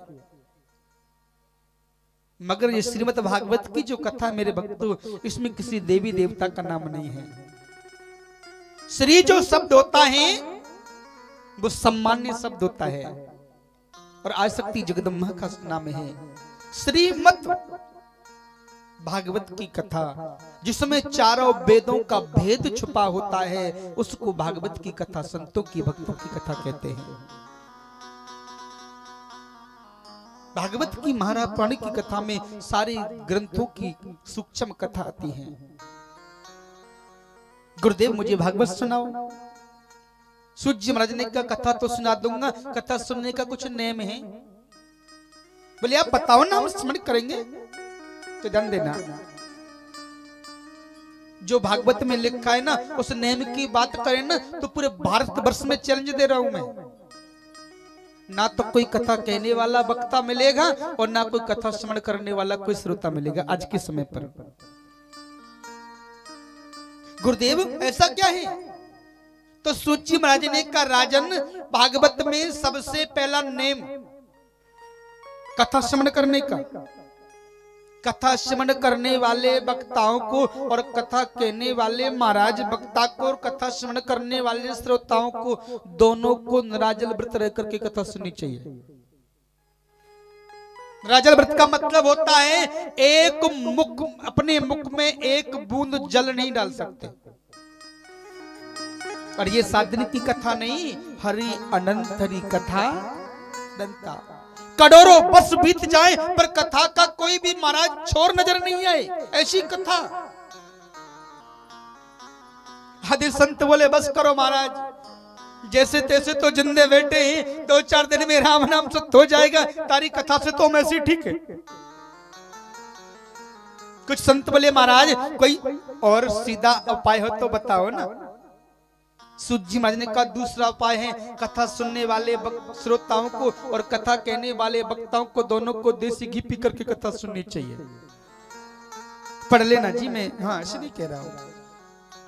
कुछ लोग तो कह रहे अब तो आनंद राजा गुरु जी का घी मिलेगा। कुछ देवता बोले महाराज बस करो, देवताओं को दीपक करने को तो शुद्ध मिलता नहीं, तुम खाने की बात करते हो। अरे कोई और उपाय हो तो बताओ ना। हाँ राजन, तीसरा उपाय है, ये भी नहीं कर सकते हो ना तो कथा श्रवण करने वाले श्रोताओं को, कथा कहने वाले वक्ता को, दोनों को व्रत रह करके, फलार करके कथा श्रवण करनी चाहिए। कथा होती हो तो हो सके तो 7 दिन व्रत रहे, फल खाकर कथा को सुने। यदि व्रत का नाम आता है तो माताओं को लगता है आज तो महाराज एकादशी का व्रत, क्या आज तो महाराज सोमवती अमावस्या आ गई। पहले तो नहीं था, पहले तो था कि व्रत जब रहता था कुछ मिला तो ठीक, नहीं तो ऐसे ही महाराज। आजकल माताएं कुछ एकादशी रहती है ना 11 से 3 दिन पहले बनाना चालू कर देती है। अरे हमने बहुत दिन से 11 में ना वो कांगड़ी के चून के पकौड़े नहीं खाए, अब की बार तो वही बनाएंगे यार। अब की तो साबूदाने की खिचड़ी बहुत दिन से नहीं खाई, अब के व्रत में तो पक्का डन हो गया, पहले से ही मेनू बन के तैयार हो गया। एक माता जी का आता है दृष्टांत, साबूदाने की खिचड़ी, समा के चावल की खीर, पकोड़े, फल, दूध, पता नहीं क्या क्या खा लिया और फिर भी बोले कुछ खाया नहीं। बोला जी मेरा व्रत है ना इसलिए कुछ नहीं खाया है। 7 दिन का भोजन 1 दिन में समाप्त और फिर भी कहता है व्रत है आज मेरा कुछ नहीं खाया। तो हमारा जब व्रत नहीं होता है तो भर्त हो जाता है। जैसे खाली जमीन में मिट्टी डाल के भर्त कर देते हैं ना, उससे भर्त होना चालू हो जाता है। हाँ राजन, कुछ संत बोले गुरुदेव और कोई उपाय है? बोले हाँ। बोले क्या उपाय है? फिर तो संत ने छूट कर दी कि व्रत रहकर भी कथा नहीं सुन सकते, एक समय भोजन करो, एक समय फल खा लो। कुछ संत बोले महाराज फल से सल नहीं पड़ती, एक टाइम भोजन से क्या सल पड़ती है, 3 टाइम खाते हैं। तो फिर सूजी महाराज ने कहा एक काम करो, भले 1 टाइम खाओ, 2 टाइम खाओ, 3 टाइम खाओ, भले लंच बॉक्स साथ में लेकर के आओ, कथा सुनते रहो और भोजन करते रहो। कथा नहीं छोड़नी चाहिए। हाँ हो सके तो 7 दिन ब्रह्मचर्य का पालन करे। चारपाई को छोड़कर के जमीन पर विश्राम करे। पर जमीन में, बेड में, तख्त में आजकल कोई फर्क नहीं है कि जैसा है। चारपाई का मतलब होता है जो बानों की जो बुनी खटिया होती है ना, उस पर विश्राम नहीं करना चाहिए। कुशा का आसन, कुशा का सिंहासन, मगर आजकल के तो जो नेम है ना, कौन करता है जी महाराज। पूजा के लिए भी कुशा नहीं मिलती, वो भी पता नहीं कहां से पुरानी घास फूस को रखते हैं पंडित जी, वो भी शुद्ध नहीं मिलती। सूझ समझने का राजन, इन सारे उपाय से हटके कोई और उपाय है? बोले हाँ, एक उपाय है। बोले क्या? बोले जहां भी भगवान की कथा होती हो ना, श्रोता बनकर की कथा स्मरण करो। ध्यान देना, श्रोता शास्त्र में 3 प्रकार के होते हैं। आज प्रथम दिन है, समय ज्यादा नहीं लेंगे। कथा का समय तो वैसे 7 से 10 का है, पर यहाँ सब लोग बोले महाराज जी 7 थोड़ा ज्यादा हो जाएगा, तो 7:30 से रखा जाएगा कल से ना, क्योंकि 7 जल्दी बज जाते हैं। कुछ लोग तो भोजन भी नहीं बना पाते, तो निवेदन है कल से थोड़ा जल्दी बना लिया करना। जितना जल्दी आप आ जाओगे, जितना जल्दी कथा को हम विराम दे दिया करेंगे। हाँ। जी एक चीज बताए, जब हम नेपाल की तरफ जाते हैं तो वहां के भक्त तो हमारी जान निकाल लेते हैं। सुनेंगे तो कहेंगे गुरु जी बताओ हमारी बुराई कर रहे हैं। अरे महाराज रात के 2-2 बज जाते हैं तब भी उठने का नाम नहीं लेते। और ऐसा ही आपके क्षेत्र में बता दें, एक नई गांव पड़ता है, पता कर लेना। पहली बार कथा करने गया 3 साल पहले, 7 बजे का समय था, 8 बजे कथा प्रारंभ होती थी और डेली 12 बजे 1 बजे कथा प्रारंभ होती थी। और लास्ट वाले दिन तो महाराज 3 बज गए थे। बोले गुरुजी आप तो कहते रहो बस, ये विश्वास है मेरा। अब प्रथम दिन है ना, कुछ लगेगा। कुछ लोग तो देखने आते महाराज, पता नहीं देखे तो सही कैसा कौन क्या है ना। ध्यान देना, आजकल माताएं यदि कथा स्मरण करने कोई कराने आ जाए ना, तो फिर देखो महाराज पंडाल में जगह नहीं मिलती। मैं बुराई नहीं कर रहा हूं किसी को, आपने देखा होगा जया किशोर जी का मेहरा आता है, पर मेरे भक्तों शास्त्र कभी पढ़ी है, शास्त्रों में लिखा है कि स्त्री को गद्दी स्पर्श करना अनुमति नहीं है। शास्त्रों के अनुसार स्त्री खाली गद्दी तब तक धारण कर सकती है जब तक उसकी बाल अवस्था, जब तक ऋतु मास प्रारंभ में तक कन्या हो। उस समय पर 12-14 वर्ष थी, आज किसी पे मात्र 10 वर्ष, 10-11 साल की कन्या यदि है तब तक तो वो सत्संग कर सकती है। उसके बाद में गद्दी को अनुमति शास्त्र नहीं देता। पर आजकल के तो वक्त ऐसे रहेगी नहीं, जब कथा सुनने वाली लड़की होनी चाहिए। क्या होगा इस देश का? ढोंगी गुरु लालची चेला हो, नरक में ठेलम ठेला। ये क्या होता है? शास्त्रों के विपरीत चलना, और उसी से हम लोग खुश रहते हैं। कई हम देखते हैं मंच एक है और कथावाचक 2 है। 1 घंटे वो बैठ गया, दूसरे घंटे वो बैठ गया।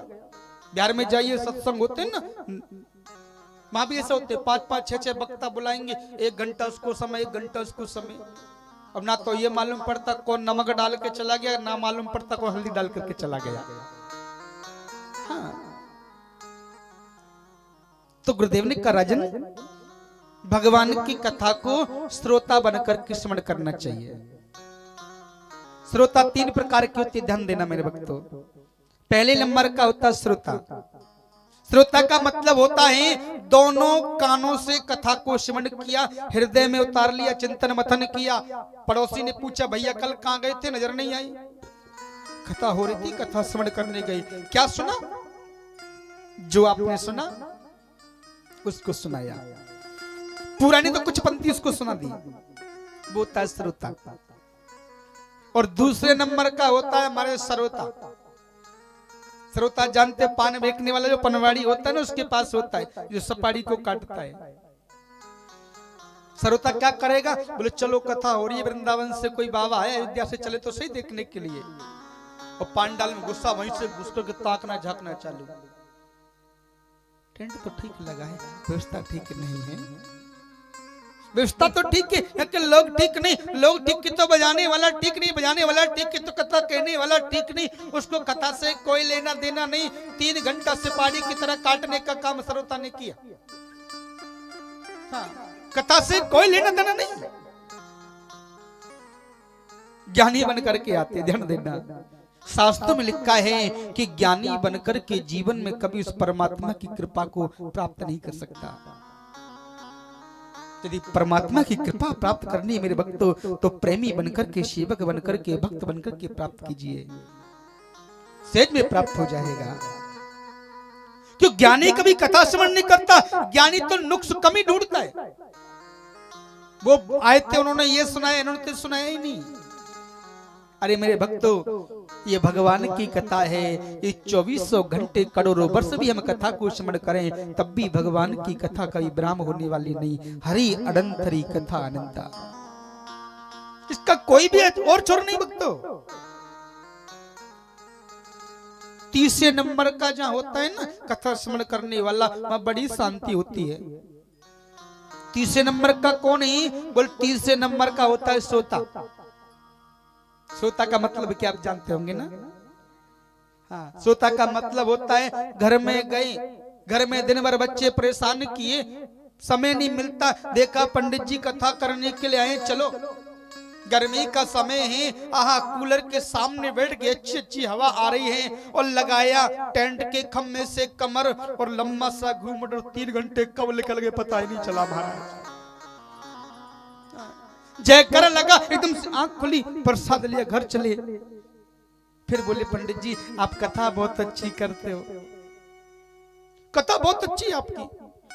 पूछा महाराज क्या सुना कथा में? बोले ये नहीं मालूम। बोले फिर कथा अच्छी कैसे है? बोले पंडित जी घर पे 4 नींद की गोली खाती फिर भी नींद नहीं आती, और आपकी कथा में तो बैठते नींद आ जाती है, इसलिए आपकी कथा बहुत अच्छी है महाराज, इसलिए आपकी कथा बहुत अच्छी है। जहां श्रोता भक्त होते हैं ना, वहां किसी की टेंशन नहीं होती महाराज, आराम से। बड़ा मत मानना, ब्रज में ना मुझे 2 लोगों से डर लगता है, एक तो लम्मा घुमट वालों से, और एक हमारी माता कुछ बैठी है ना चश्मा वालों से भी डर लगता है।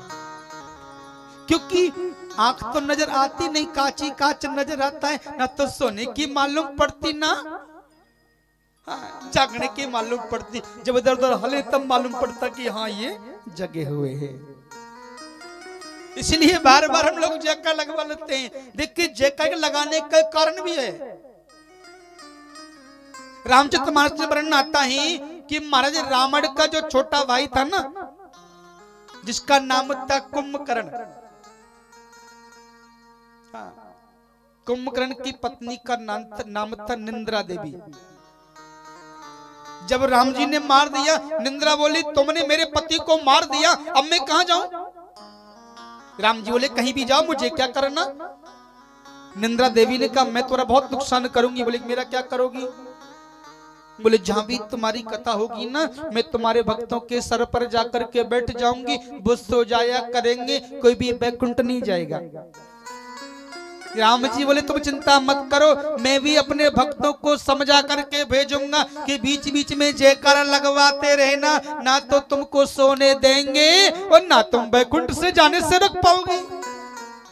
हाँ, इसलिए बीच में जयकारा लगाना जरूरी होता है।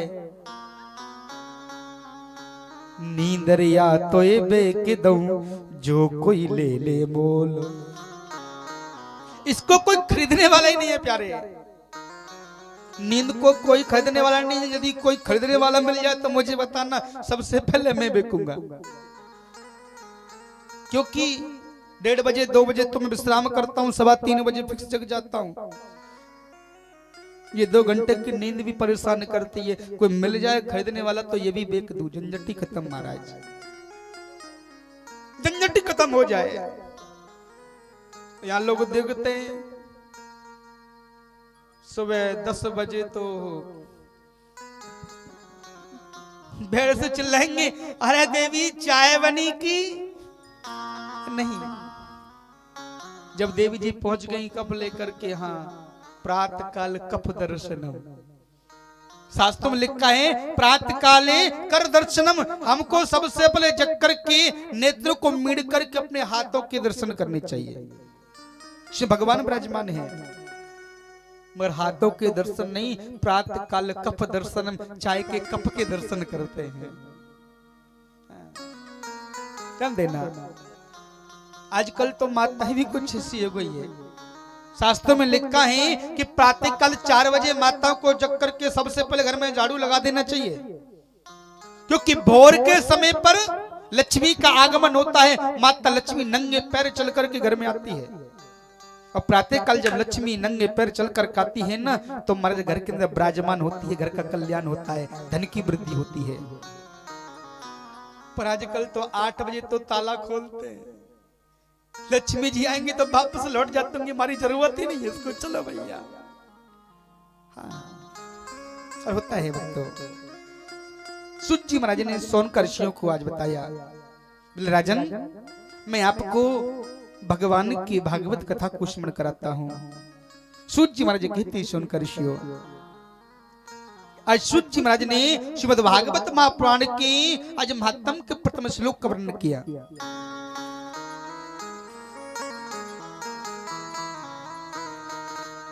कि सच्चिदानंद रूपाय विश्वोत्पत्त्यादिहेतवे तापत्राय विनाशाय श्री कृष्णाय वयं नमः। राजन, सच्चिदानंद रूपाय विश्वोत्पत्त्यादि तभी तापत्राय विनाशाय श्री कृष्णाय वयं नमः। राजन, हम बार बार कहते सच्चिदानंद सच्चिदानंद, पर ये नहीं जानते सच्चिदानंद का मतलब क्या होता है। ध्यान देना, प्रथम श्लोक के आज प्रथम खंड को लेकर के 3 भागों में बांट दिया, सत्य, चित्त और आनंद। सत्य क्या है, चित्त क्या है, आनंद क्या है, ध्यान देना। सूत जी महाराज कहते राजन, सत्य जो है वो परमपिता परमात्मा का सबसे प्रथम नाम है। सत्य जो है वो अजन्मा है महाराज, इसका कभी मरण नहीं होता। पहले भी सत्य था, आज भी सत्य है, अंत में कुछ बचेगा तो वो सत्य बचेगा मेरे भाई बहनों, और कुछ बचने वाला नहीं। उदाहरण के तौर पर देख तो मिट्टी जो है ना, मिट्टी को एक बर्तन बनाने वाला जो प्रजापति जो कुमार होता है ना, वो मिट्टी को उठाकर के पानी के छींटे मार मार कितना कोमल बना देता है, हजारों आभूषण बन जाते हैं। ऐसी सी प्रतिमा बना देता मेरे भाई बहनों, रंग पेंट भर के, लगता मानो ये बोलने वाला है क्या। भगवान बन गया, प्रतिमा बन गया, बोलने वाला ऐसा लग गया, मगर कोई ये नहीं कहता कि ये सोने का है कि चांदी का है। क्या कहेगा, देखो कितना सुंदर गुड्डा है, मगर मिट्टी का है, क्या बनाया है? तूने अजब रचा भगवान खिलौना, हाँ मिट्टी का। पैसे देकर के खरीदने ले गए, बच्चे को मालूम पड़ा दादी खिलौना लाई है, दौड़ पड़ा और दादी के हाथ से छूट गया और पृथ्वी पर गिरा और 4 टुकड़े घर से बाहर डाल दिया। बारिश आई, मिल गया। तो क्या है, जब वो खिलौना नहीं था तब भी वो मिट्टी थी, खिलौना बन गया तब भी मिट्टी का है, और जो डंडे से कूट करके बाहर भा दिया तब भी मात्र मिट्टी है प्यारे। पहले भी सत्य था, आज भी सत्य, अंत में कुछ बचेगा मेरे भक्तों तो सत्य बचने वाला है बस। दूसरा भगवान का जो नाम है महाराज चित्त। चित्त माने होता प्रकाश, पूरे ब्रह्मांड को अपनी ज्योति का प्रकाश देने वाला परमपिता परमात्मा जो नारायण है, उसका दूसरा नाम चित्त है, जिसको प्रकाश के नाम से जानते हैं। हमारे पास नेत्र ही, यदि परमात्मा अपनी ज्योति का प्रकाश नेत्रों में नहीं डालें तो नेत्र होकर भी हम किसी को देख नहीं सकते।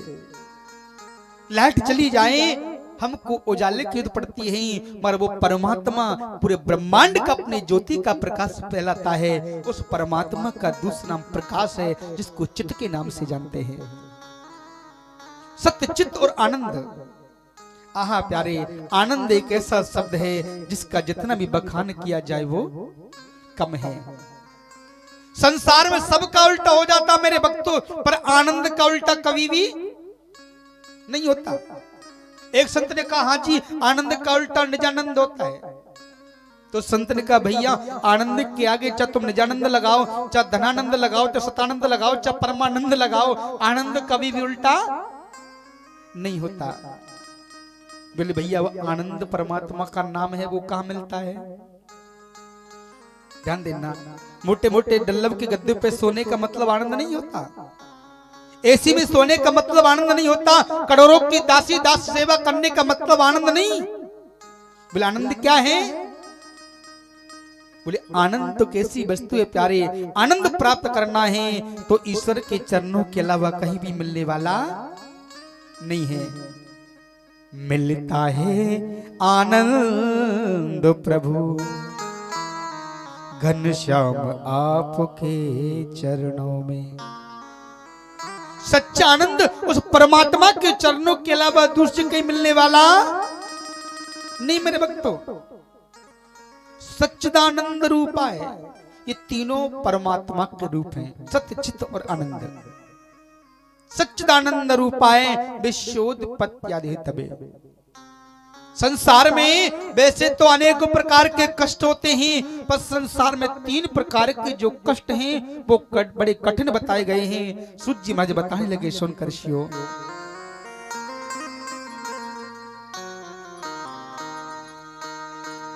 देहि देख भौतिक तापा, दैहिक दैविक भौतिक तापा, दैहिक दैविक भौतिक तापा, दैहिक दैविक भौतिक तापा, राम काज का हो नहीं व्यापा, राम राज का हुई नहीं व्यापा। ध्यान देना, 3 प्रकार के कष्ट होते हैं, दैहिक, दैविक और भौतिक। कोई तन दुखी, कोई मन दुखी, कोई धन बिन रहती उदास, कोई धन बिन रहती उदास, थोड़े थोड़े सब दुखी, सुखी राम के नाम। प्यारे सुखी राम के दास। ध्यान देना, कोई तन दुखी, कोई मन दुखी, कोई धन बिन रहते उदास। 3 प्रकार के दुख होते और 4 प्रकार के सुख। सुख क्या होता है? ध्यान देना, पहला सुखी हो निरोगी काया, पहला सुख है निरोगी काया, पहला सुखी हो निरोगी काया, पहला सुख निरोगी काया, दूजा सुखी हो घरों में माया, दूजा सुख हो घर में माया, ओ तीजा सुखी हो सुलक्षण नारी, तीजा सुख हो सुलक्षण नारी, चौथा सुखी सुत आज्ञाकारी, चौथा सुख हो आज्ञाकारी।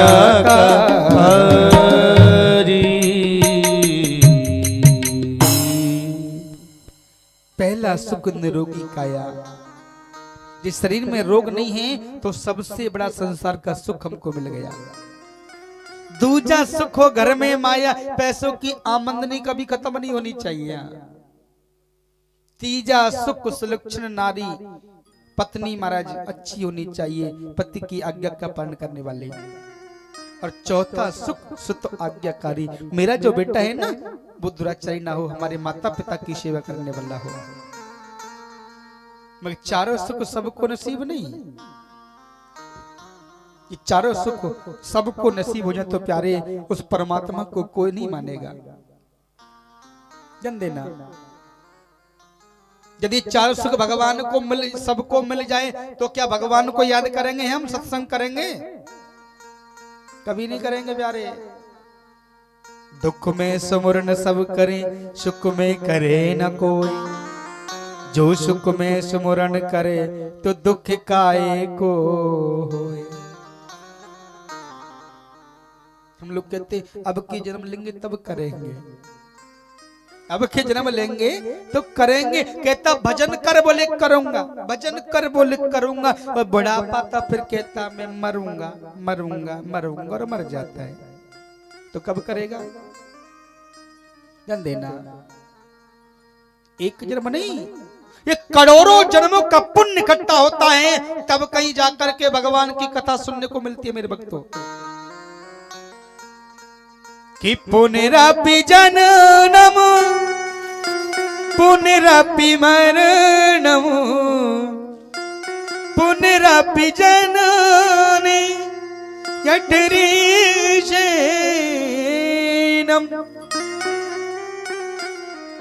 हम बार बार जन्म लेते, बार बार मर जाते हैं। जब करोड़ों जन्मों का पुण्य उदय होता है तब कहीं जाकर के भगवान का सत्संग, भगवान की भागवत कथा श्रवण करने की मिलती है मेरे भक्तों।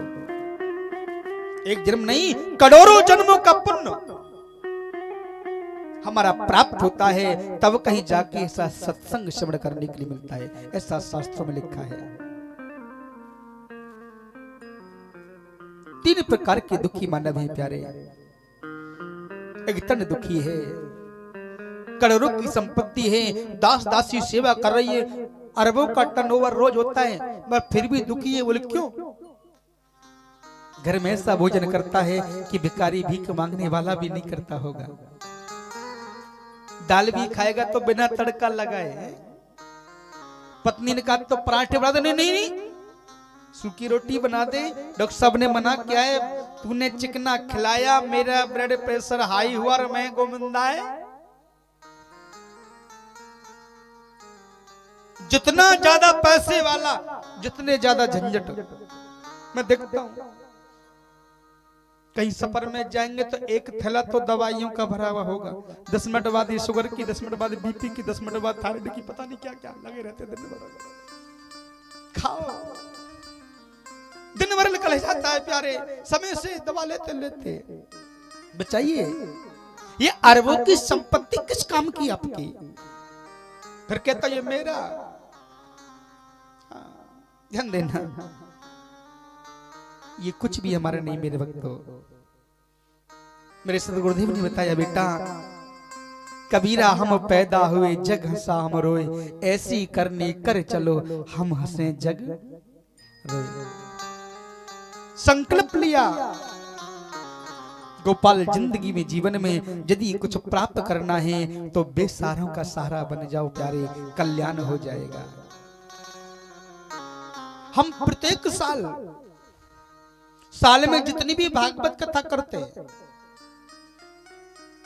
जितना भी हमको धन उस कथा में मिलता है, कभी एक पैसा अपने स्वार्थ में कभी खर्च नहीं करते। पूरा इकट्ठा हुआ साल में 10, 20, 50 गरीब कन्याओं का विवाह मेरे ठाकुर जी कराते हैं। मेरी तो औकात क्या है, ज्यादा तो नहीं, अभी तक सब लोगों के सहयोग से 750 गरीब कन्याओं का सौभाग्य प्राप्त कर चुके हैं। क्योंकि अपनी का तुम सब करते हैं, मगर मेरे भक्तों सच्चा दान वो होता है, सच्ची कमाई वो होती है यदि बेसहारे का सहारा बन जाओ। बेसहारा का जिस दिन सहारा बन जाओगे उस दिन तुमको संसार की सारा सुख सारी संपत्ति तुमको प्राप्त हो जाएगी। सब लोग बनते नहीं प्यारे। सूर्य महाराज कहते राजन करोड़ों की संपत्ति कमाने के बाद भी मन दुखी है। बोले क्यों? बोले तन से परेशान है। एक व्यक्ति धन की कोई कमी नहीं, इकलौती संतान है, कामना क्या बेटे को पढ़ा करके अफसर बनाऊंगा और बेटे गलत लोगों के साथ मिल गया और मालूम पड़ा दुराचारी बन गया, माँ बाप की जो अरमान थे गला घुट गया, वो तब भी दुखी है, मन दुखी है बेचारा। कोई तन दुखी, कोई मन दुखी, कोई धन में नहीं रहे तो दास। एक गरीब बेचारा दिन भर धन कमाता है और शाम को चंद पैसे मिलते हैं तो धन ना मिलता रो पड़ता है। उस पैसे से परिवार को भोजन कराए या अपने कर्ज वालों को कर्ज दे, बच्चों को पढ़ाए, क्या करे राजन? थोड़े थोड़े सब दुखी, सुखी राम के दास। अब ध्यान देना, राम का दास क्या है? राम का दास ये नहीं कि महाराज लंबी जटा बढ़ा ली तो हम राम के दास हो गए। ध्यान देना, या घर त्याग दिया तो राम के दास हो गए, या पीले वस्त्र पहन लिए तुम राम के दास हो गए। नहीं, राम के दास आप सब लोग भी हो सकते हो। संत का मतलब क्या है? संत का मतलब होता है जिसके हृदय में शांति है, जिसके मन में संतोष है। मेरे भक्तों, वही तो संत है। कि साधु भूखा भाव का,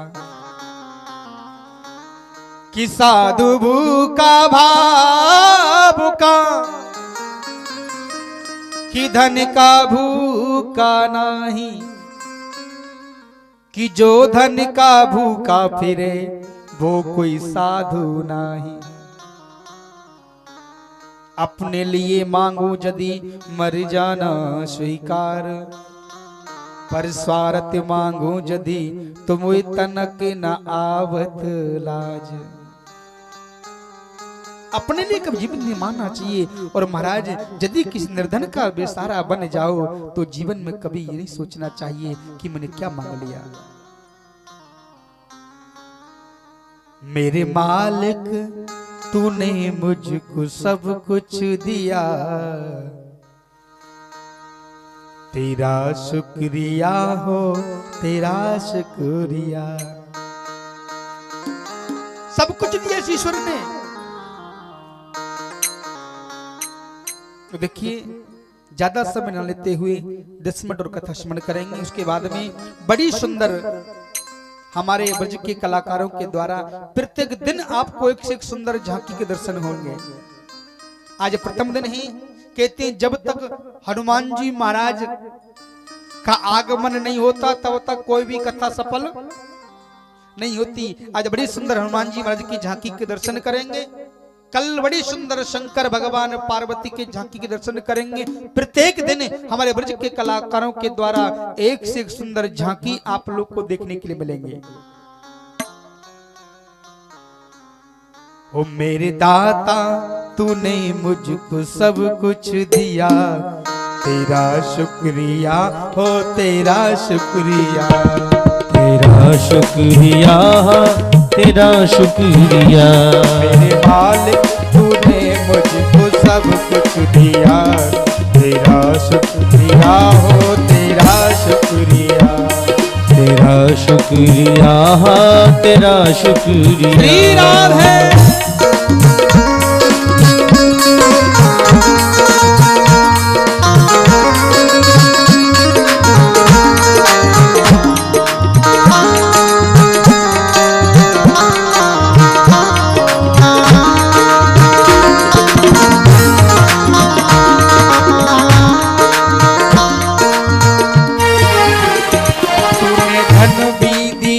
मुझको दौलत दी, तूने धन भी दिया, मुझको दौलत भी दी। तूने धन भी दिया, मुझको दौलत भी दी। तूने धन भी दिया, मुझको दौलत भी दी। तूने शान दिया, मुझको शौकत भी दी। तूने शान भी दी और शौकत भी दी। तूने दुनिया का का एहसान मुझ पर किया। तेरा शुक्रिया हो तेरा शुक्रिया, तेरा शुक्रिया, तेरा शुक्रिया। दाता तूने मुझको सब कुछ दिया। तेरा शुक्रिया हो तेरा शुक्रिया, तेरा शुक्रिया, तेरा शुक्रिया। तेरा शुक्रिया हो तेरा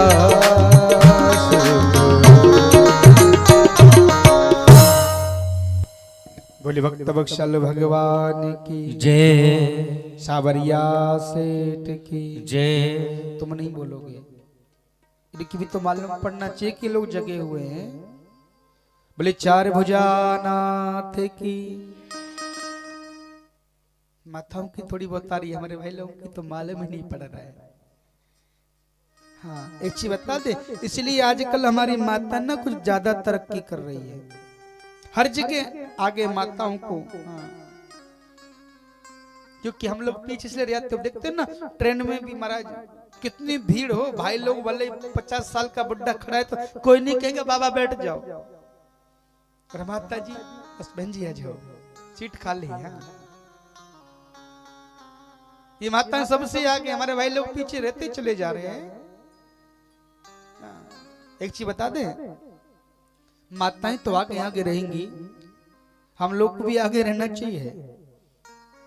मैं धन्य समझता हूं माताओं को, सारी जीवन भर सेवा ठाकुर की करती हैं, परमात्मा की, मगर अपने लिए कभी कुछ नहीं मांगती। जान देना, जब माता नहीं होती तो पृथ्वी कभी की डगमगा गई होती। सारे जीवन ये माँ भगवान की सेवा करती हैं और भगवान से कभी कुछ नहीं मांगती। मांगती तो ना मांगती, प्रभु मेरा पति मेरा परिवार बस सलामत रहे, इसके अलावा मुझे कुछ नहीं चाहिए। परिवार खुश तो मैं खुश हूं, संसार का दुख मुझे दे दे, मगर मेरा परिवार खुश रहना चाहिए बस। अपने लिए कभी कुछ नहीं मांगती। धन्य है माता ये भारत भूमि। सूची महाराज कहते राजन, 3 प्रकार के दुख होते हैं, सुखी राम के दास। एक तुंगभद्रा नदी के किनारे बड़ा सुंदर नगर है। उस नगर में एक आत्मदेव नाम के ब्राह्मण रहते हैं। ब्राह्मण कोई संतान नहीं थी, और मेरे भक्तों जिसके घर में संतान नहीं होती ना, उसका जीना समझ लो 10 बार हो जाता है। घर से बाहर निकलता है, प्रातः काल किसी ने मुख देख लिया, हे भगवान आज पता नहीं दिन कैसा आ जाएगा, संतान का मुख देख लिया, ऐसा लोग बोलते हैं। पर ध्यान देना,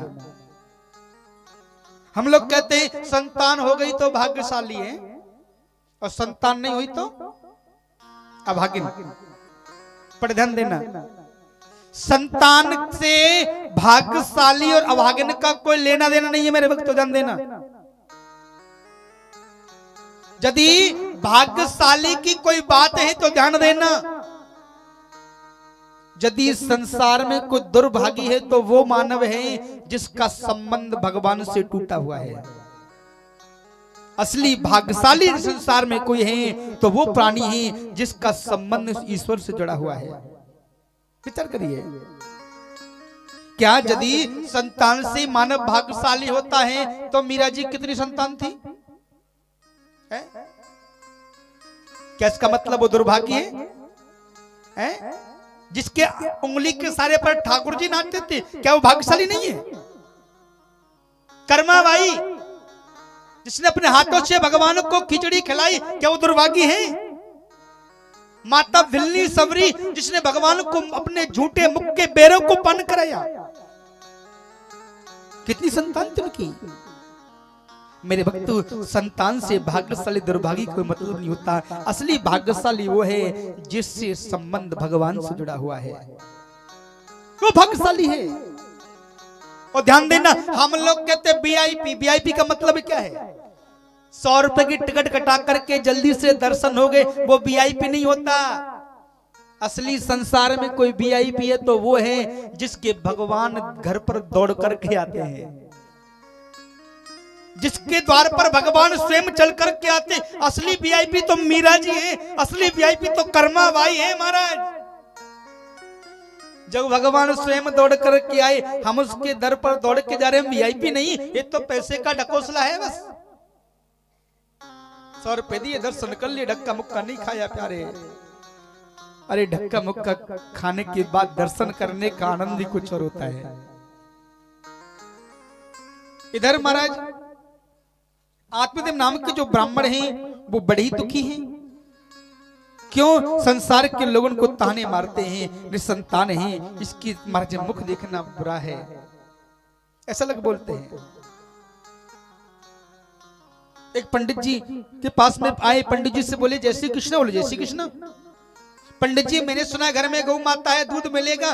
पंडित जी बोले भैया घर में गैया तो है, पर बहुत दिन से कुछ डाला नहीं। आपने संतानों गैया को बांझ बना के रखा है। राम राम राम ऐसा कह के चले गए।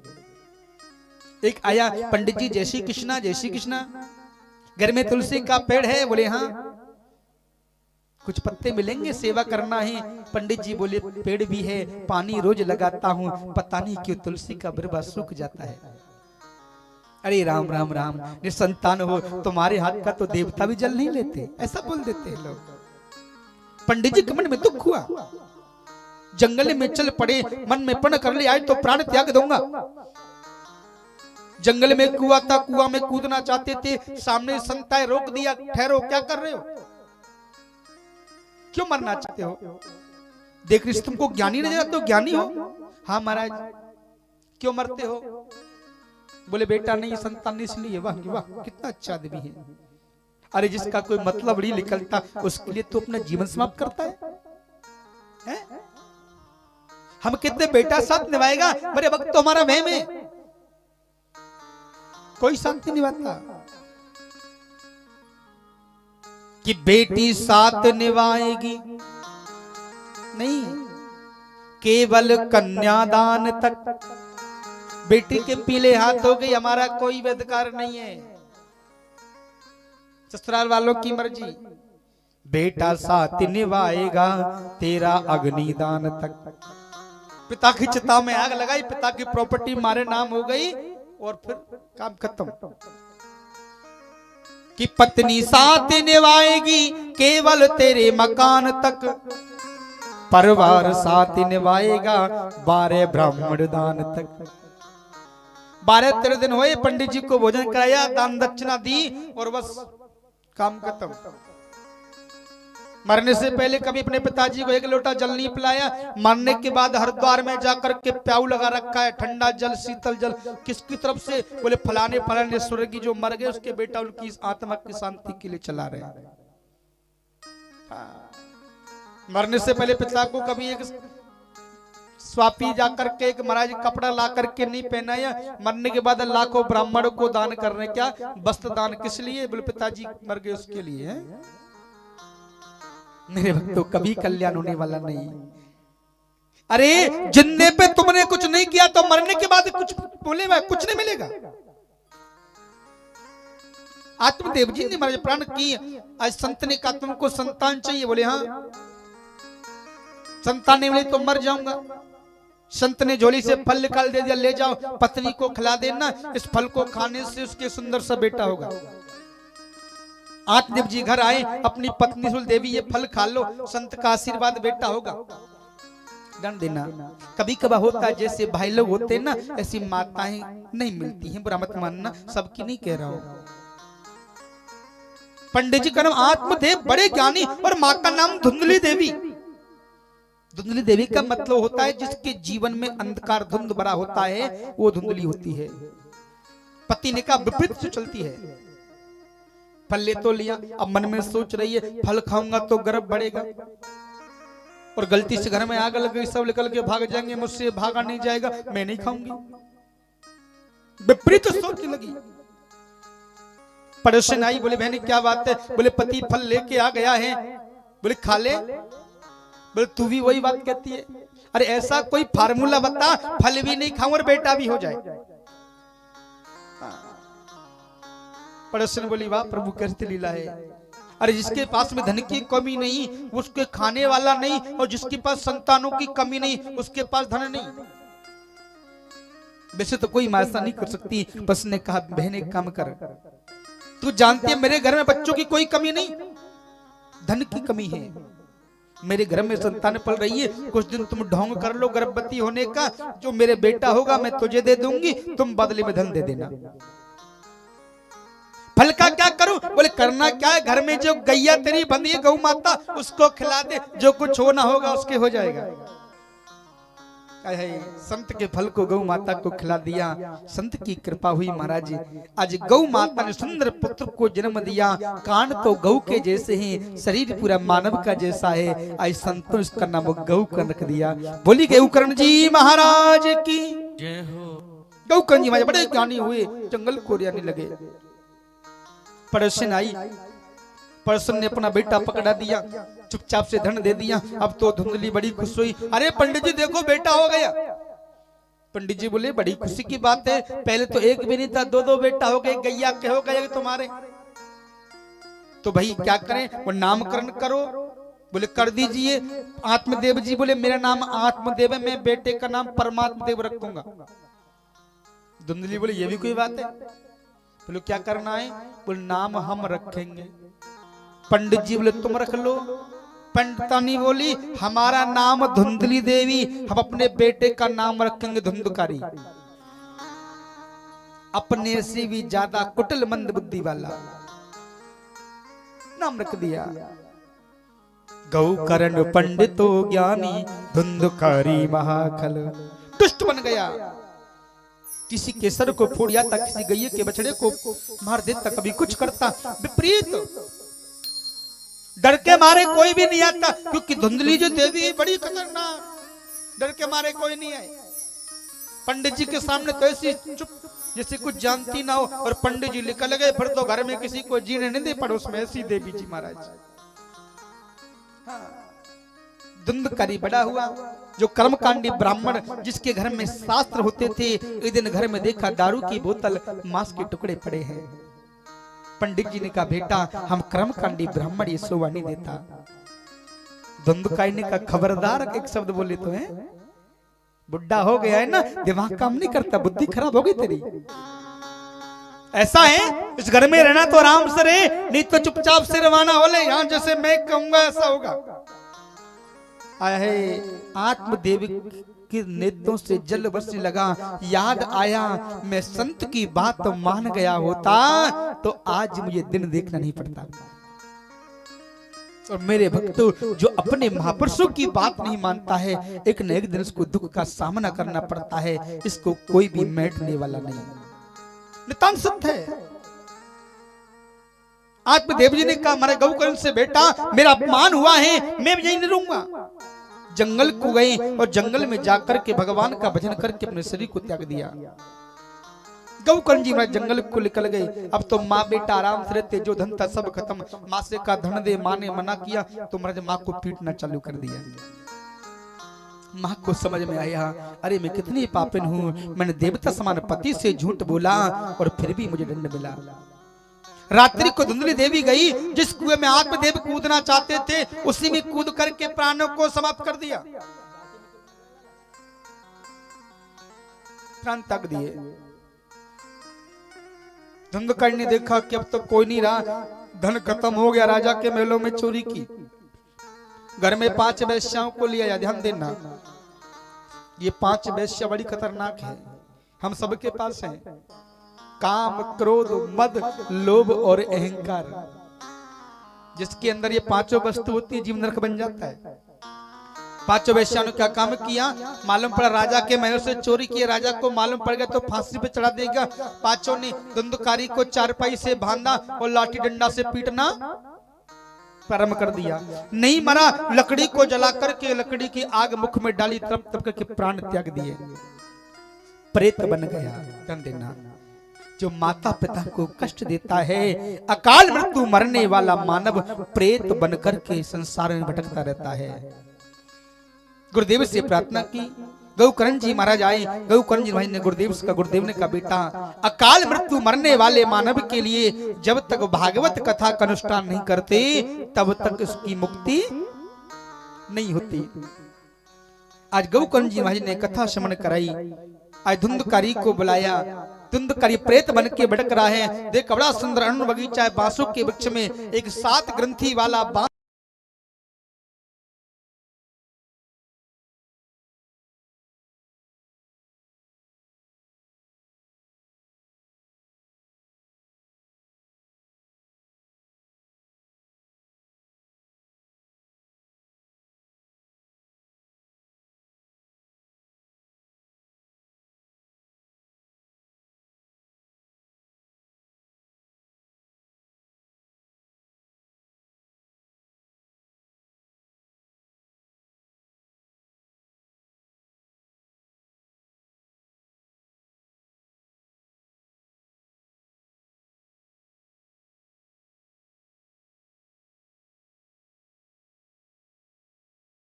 जैसे गौकर्ण कथा स्मरण करता है, संसार के लोग धुंधकारी की तरह कथा स्मरण करेंगे तो पक्का बैकुंठ से विमान आएगा।